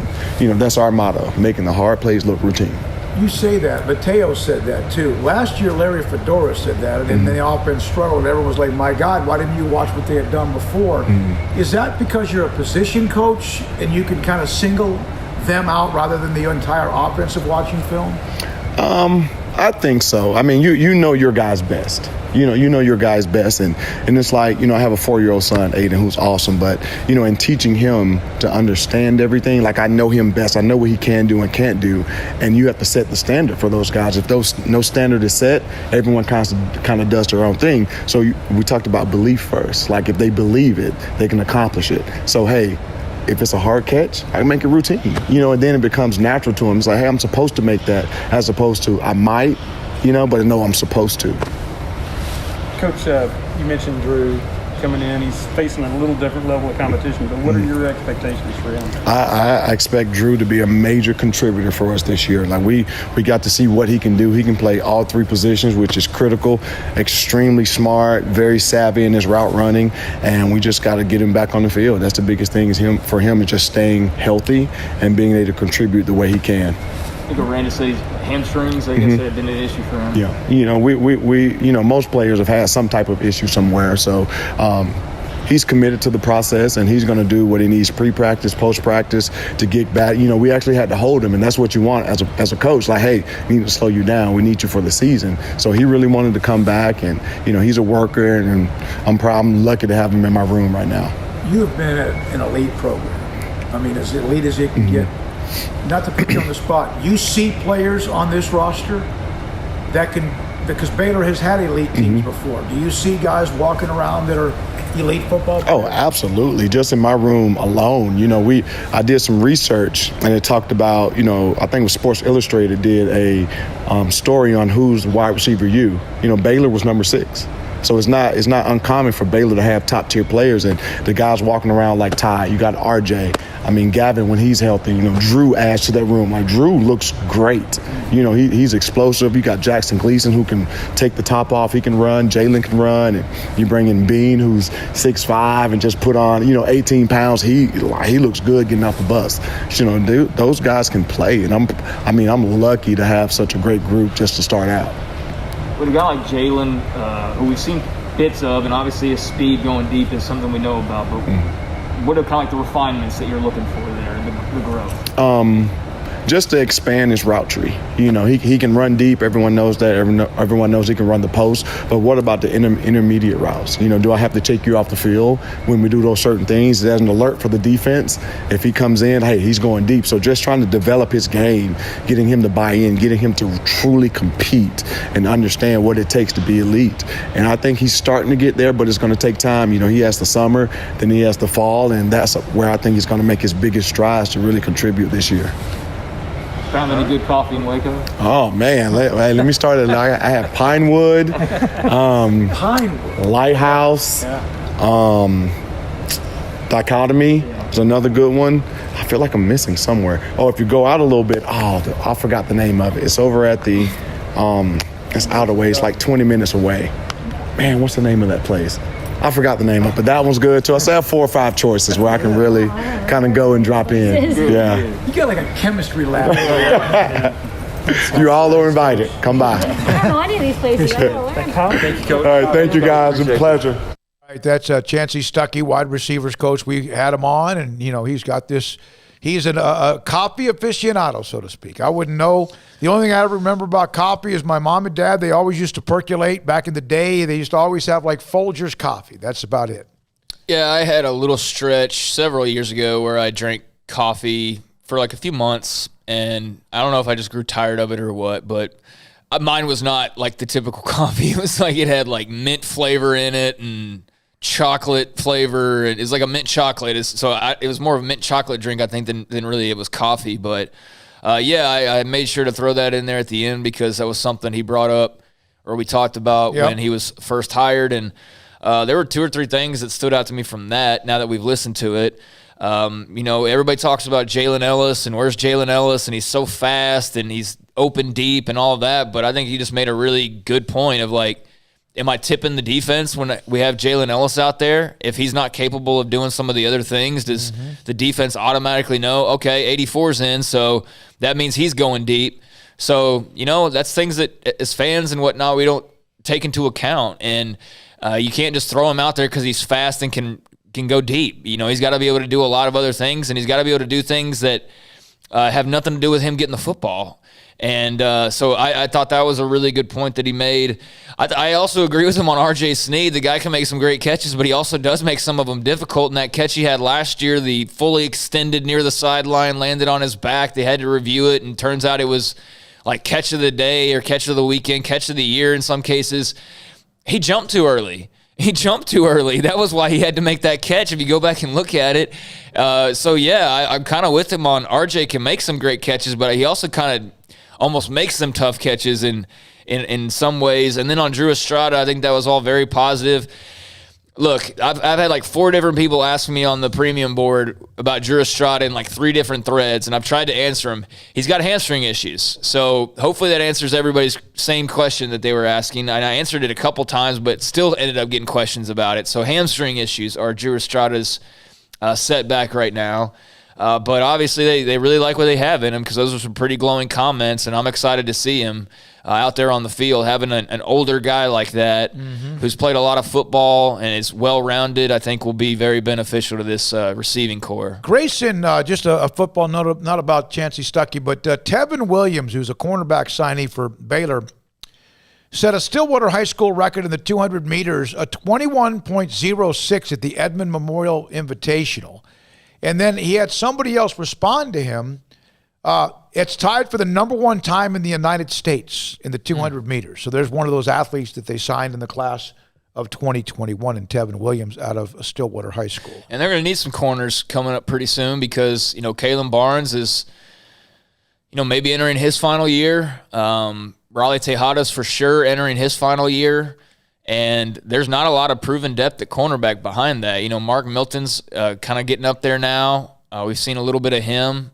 I'm trying to think if I haven't really noticed him much. I also haven't been really looking for him. But, you got him. But then, there's a lot of young guys back there. And Tevin Williams will eventually be one of those guys as well. So, he's definitely going to be able to keep up with some Big 12 speed. That's for sure. All right. What do we have, Armstrong? Break here and then come back to wrap it up.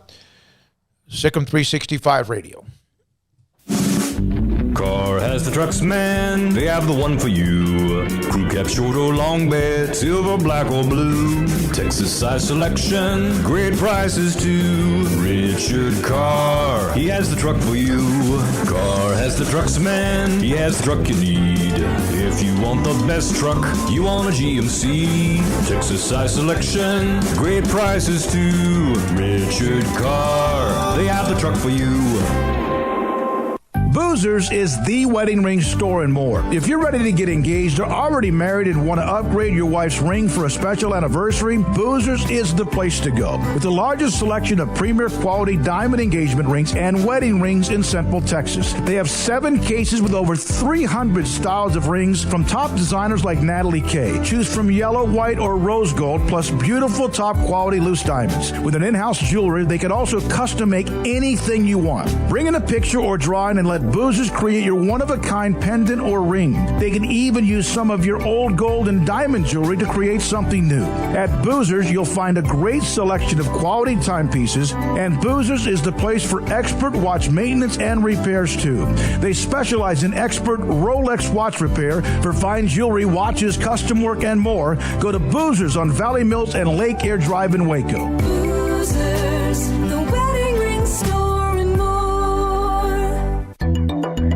It takes time to reach goals. It's a truth that applies to more than sports. It goes for your financial goals as well. You work hard for your money, and you deserve an investment strategy that lines up with your game plan. And Tom Albers, your Edward Jones financial advisor, can help. If your financial investments aren't putting forth the effort you desire, stop by today for a financial review. Tom Albers, 4301 Lakeshore Drive, 254-776-7605. Edward Jones, member SIPC.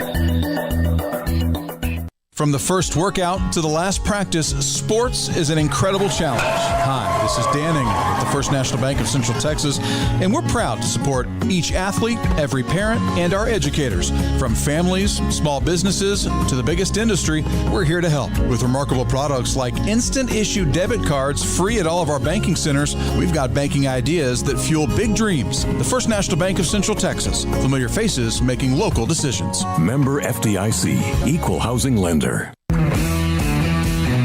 At Marco's Pizza, get craveable pizza made the Italian way with dough made from scratch, an original sauce recipe, 3 fresh signature cheeses, and premium toppings you love, served hot and safe. Right now, you can get unlimited medium one-topping pizzas for just $6.99 each. Why stop at just one? Order with your app or at marcos.com for curbside, carryout, or delivery today. Marco's, pizza lovers get it.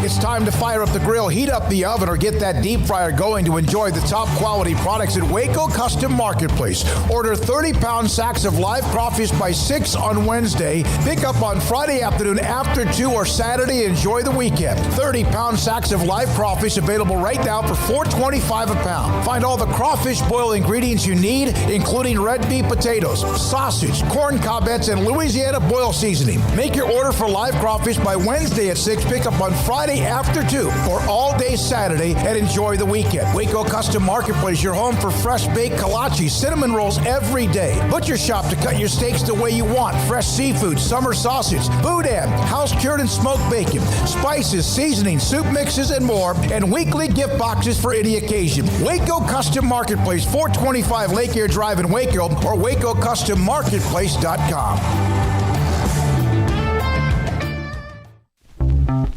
Welcome back to SicEm365 Radio. Are you a SicEm365 super fan? Then try out our premium subscriptions at SicEm365.com. All right, all of our segments, it appears, are up on the various timelines of our Twitter feeds, and then also up in the forums section as well, from Jordan Lewis, Baylor Lady Bears transfer guard from Alabama, Eric Mateos, Baylor offensive line coach, John Machota, theathletic.com. That's a Twitter timeline. Chancey Stuckey's in the forums as well. There's a lot of stories right now in the premium section. We talk about it all the time. There are, my goodness, they're going to have to trim it back probably about half of it. And some of them will be. For example, I put up a note about Jordan Lewis before the interview. Let's see here. Can I say what you told me earlier about people who are looking for content? I can promise you this. There will not be a shortage of content on SicEm365. In fact, apparently there's so much content that someone's actually complained that there's too much to try to sort through. So that's what you can expect when you become a premium member, is to have enough there to kill a lot of time, learn a lot of stuff, and totally, absorb yourself in all the news and notes and comments and everything going on with Baylor athletics. I mean, it's nonstop content. So there's plenty of it there, and you can become a premium member and check it out for yourself and have your voice on the boards as well to interact with other Baylor fans of all walks of life and all backgrounds and all sorts of different graduating classes. So, yeah, I mean, we've actually had – there's too much to try and absorb. So that's a good problem to have in my opinion. Yeah, and also I want to give a shout-out to one of the we're giving them a little bit of a plug, and it's for if, in fact, you have a junior high or a high school athlete and you're wanting them to maybe get a little quicker, stronger, faster, more flexible, all of the agility, whatever Bobby Stroop, who we've had on, he's from APEC. There's a place in Fort Worth. There's also a location as well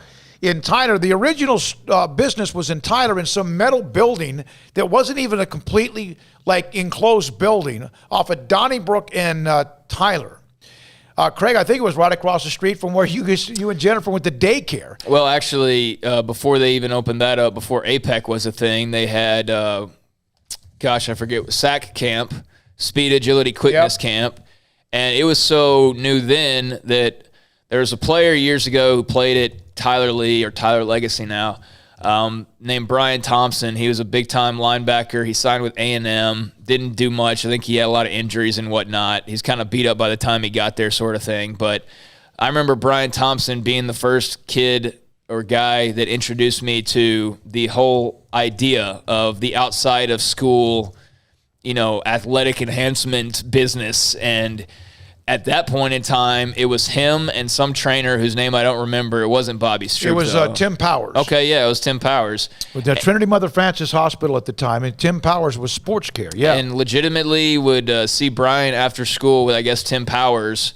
And the setup was just being in the parking lot and having a few cones, and didn't have all the toys they have now, but he was doing 3 cone drills and doing all that kind of jazz, and it got him faster. And Bobby, I mean, his clientele speaks for itself. Patrick Mahomes trains there every offseason and has been for years now, and there's plenty of other guys. A lot of guys who are just from Texas have been training at the Fort Worth location for the draft and things like that. But yeah, I mean, APEC is taking what SAC was 20-something years ago, and they're in their second building now, and they've got they have a place on billion square Grande feet that's extended from Broadway, and it is it's phenomenal. The Fort Worth campus is similar from what I can tell. So, point being, you'd be in good hands, and it's all sports pretty much. Any sport can. They've got some type of training regiment and all the tools, bells and whistles, and new toys and everything that you could want. So, yeah, big shout out to Bobby Stroop. All right, Rangers lead the Angels in an afternoon game 5-3. They've got a couple of young guys that are starting to kind of at least give you feel for the future. Some guys with a little swagger. Of course, the pitching staff is doing pretty well. They're not going to end up at 500 or better. They're just kind of always a couple of games under 500 right now, win a game or two, but they're winning 5-3 in the 8th against the Los Angeles Angels of Anaheim. Did you have something you want to follow up with, Stroop? Because I think I just we have there's a thread on the forum site. There's also a link on the home site of SicEm365.com. You can go to their site, and there is now a $20 off training if you are interested in what is called Beast Texas in Texas. That's a recruiting thing. Ages sports all year. If you go to info@teamapec.com and use the promo code SMOAK, SMOAK, you get $20 off whatever you're going to get at APEC. And again, East Texas and the DFW area, they're one of the newest sponsors of SicEm365, and Colt did a great job of putting them up. Bobby Stroop is a good friend. He also has trained Patrick Mahomes, as Craig mentioned, among many professional athletes right now. A lot of other, guys that aren't even from necessarily the Fort Worth area or the Tyler area. I know a lot of the East Texas guys train at the Tyler one in the past. They still do, Patrick being the main one. But yeah, just a lot of different guys from just all over the state. I know Ellinger's training at the Fort Worth, or he was training at the Fort Worth for the draft prep. And Charlie Brewer went to the Fort Worth one a little bit during last season. Yeah, so, like you said, various sports. It's not just football, and it's about as thorough of extra type of training as you're going to find anywhere. So definitely take advantage if you got a daughter or a son that may be of interest. All right, so thanks for Cole for putting that up, and also Bobby Stroop and the guys at APEC in Fort Worth, and also in Tyler for being a part of what we have.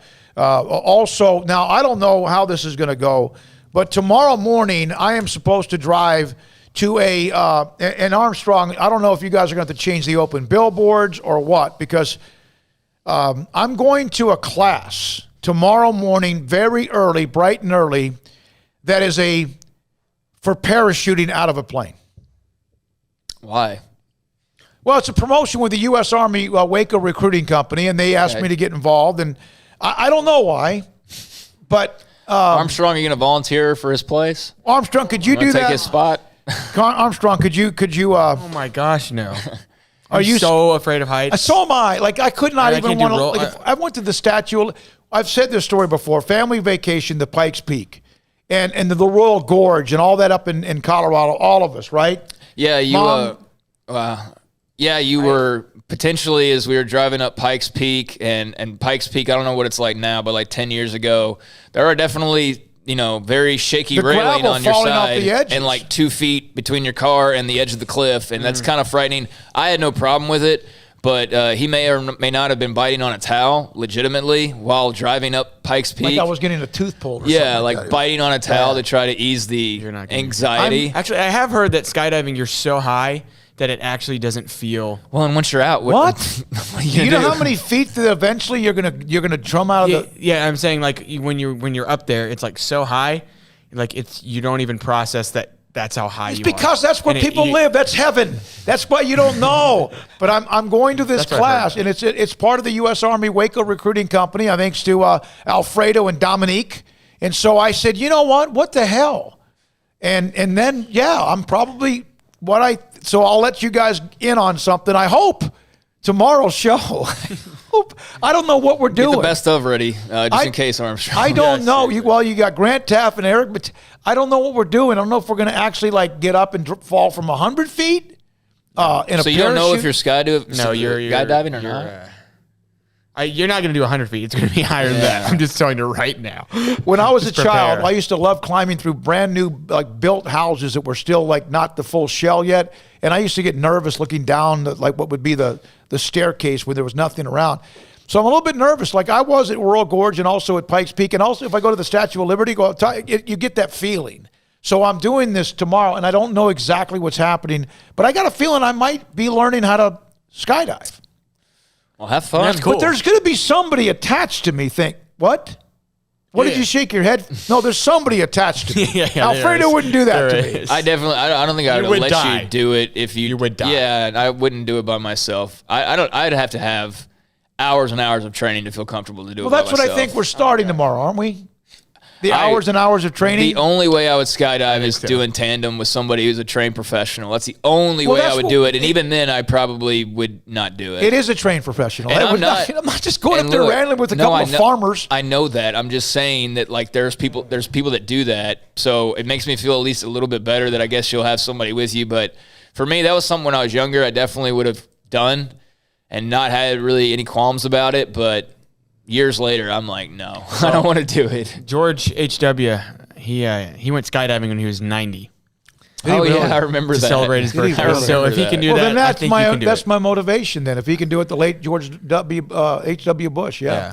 All right, thanks to our guests today, Jordan Lewis, Taekwon Thornton, Eric Mateos, David Warren. Got a great text from Jeffrey Cunningham on the David Warren interview, and also John Machota, Chancey Stuckey. We're back tomorrow, 11 to 2 up-tempo. Craig and I back tomorrow here on SicEm365 Radio at 3 o'clock for Armstrong Sims, our incredible sponsors, and you, who are the engine, the gasoline that make us run, the audience and viewers. I'm David Smoak. Good night.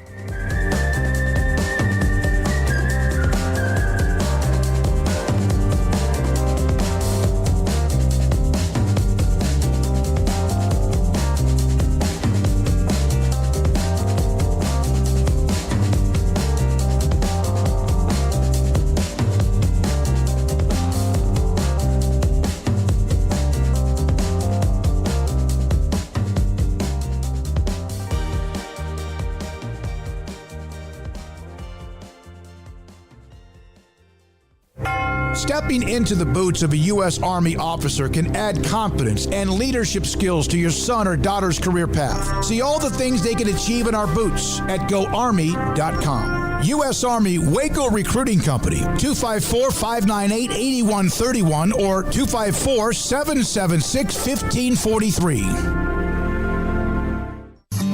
With more than 160,000 alumni worldwide and counting, the Baylor family is growing.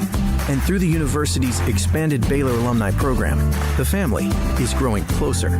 With hundreds of local volunteers planning events in cities and towns around the country, you can gather with fellow Bears no matter where you are.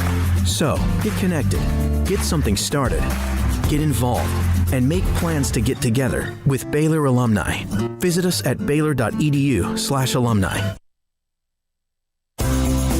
Ideal MRI is a small family business right here in Central Texas. We're open to support you while lowering the cost of healthcare bills.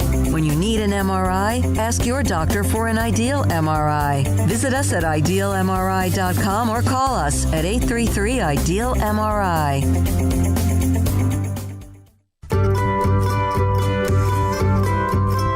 You want to know why Stonewood Dental is so successful? Listen to what happy customers have to say.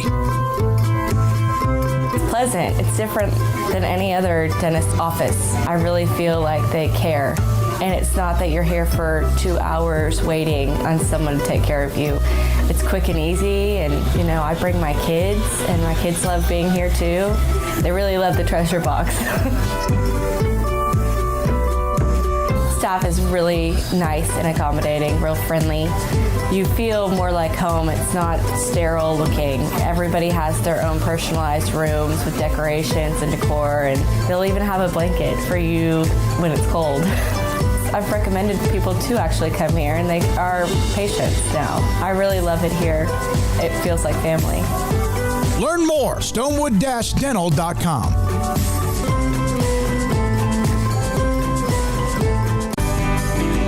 Texas Farm Bureau Insurance has been proudly serving Texans across the state for over 60 years.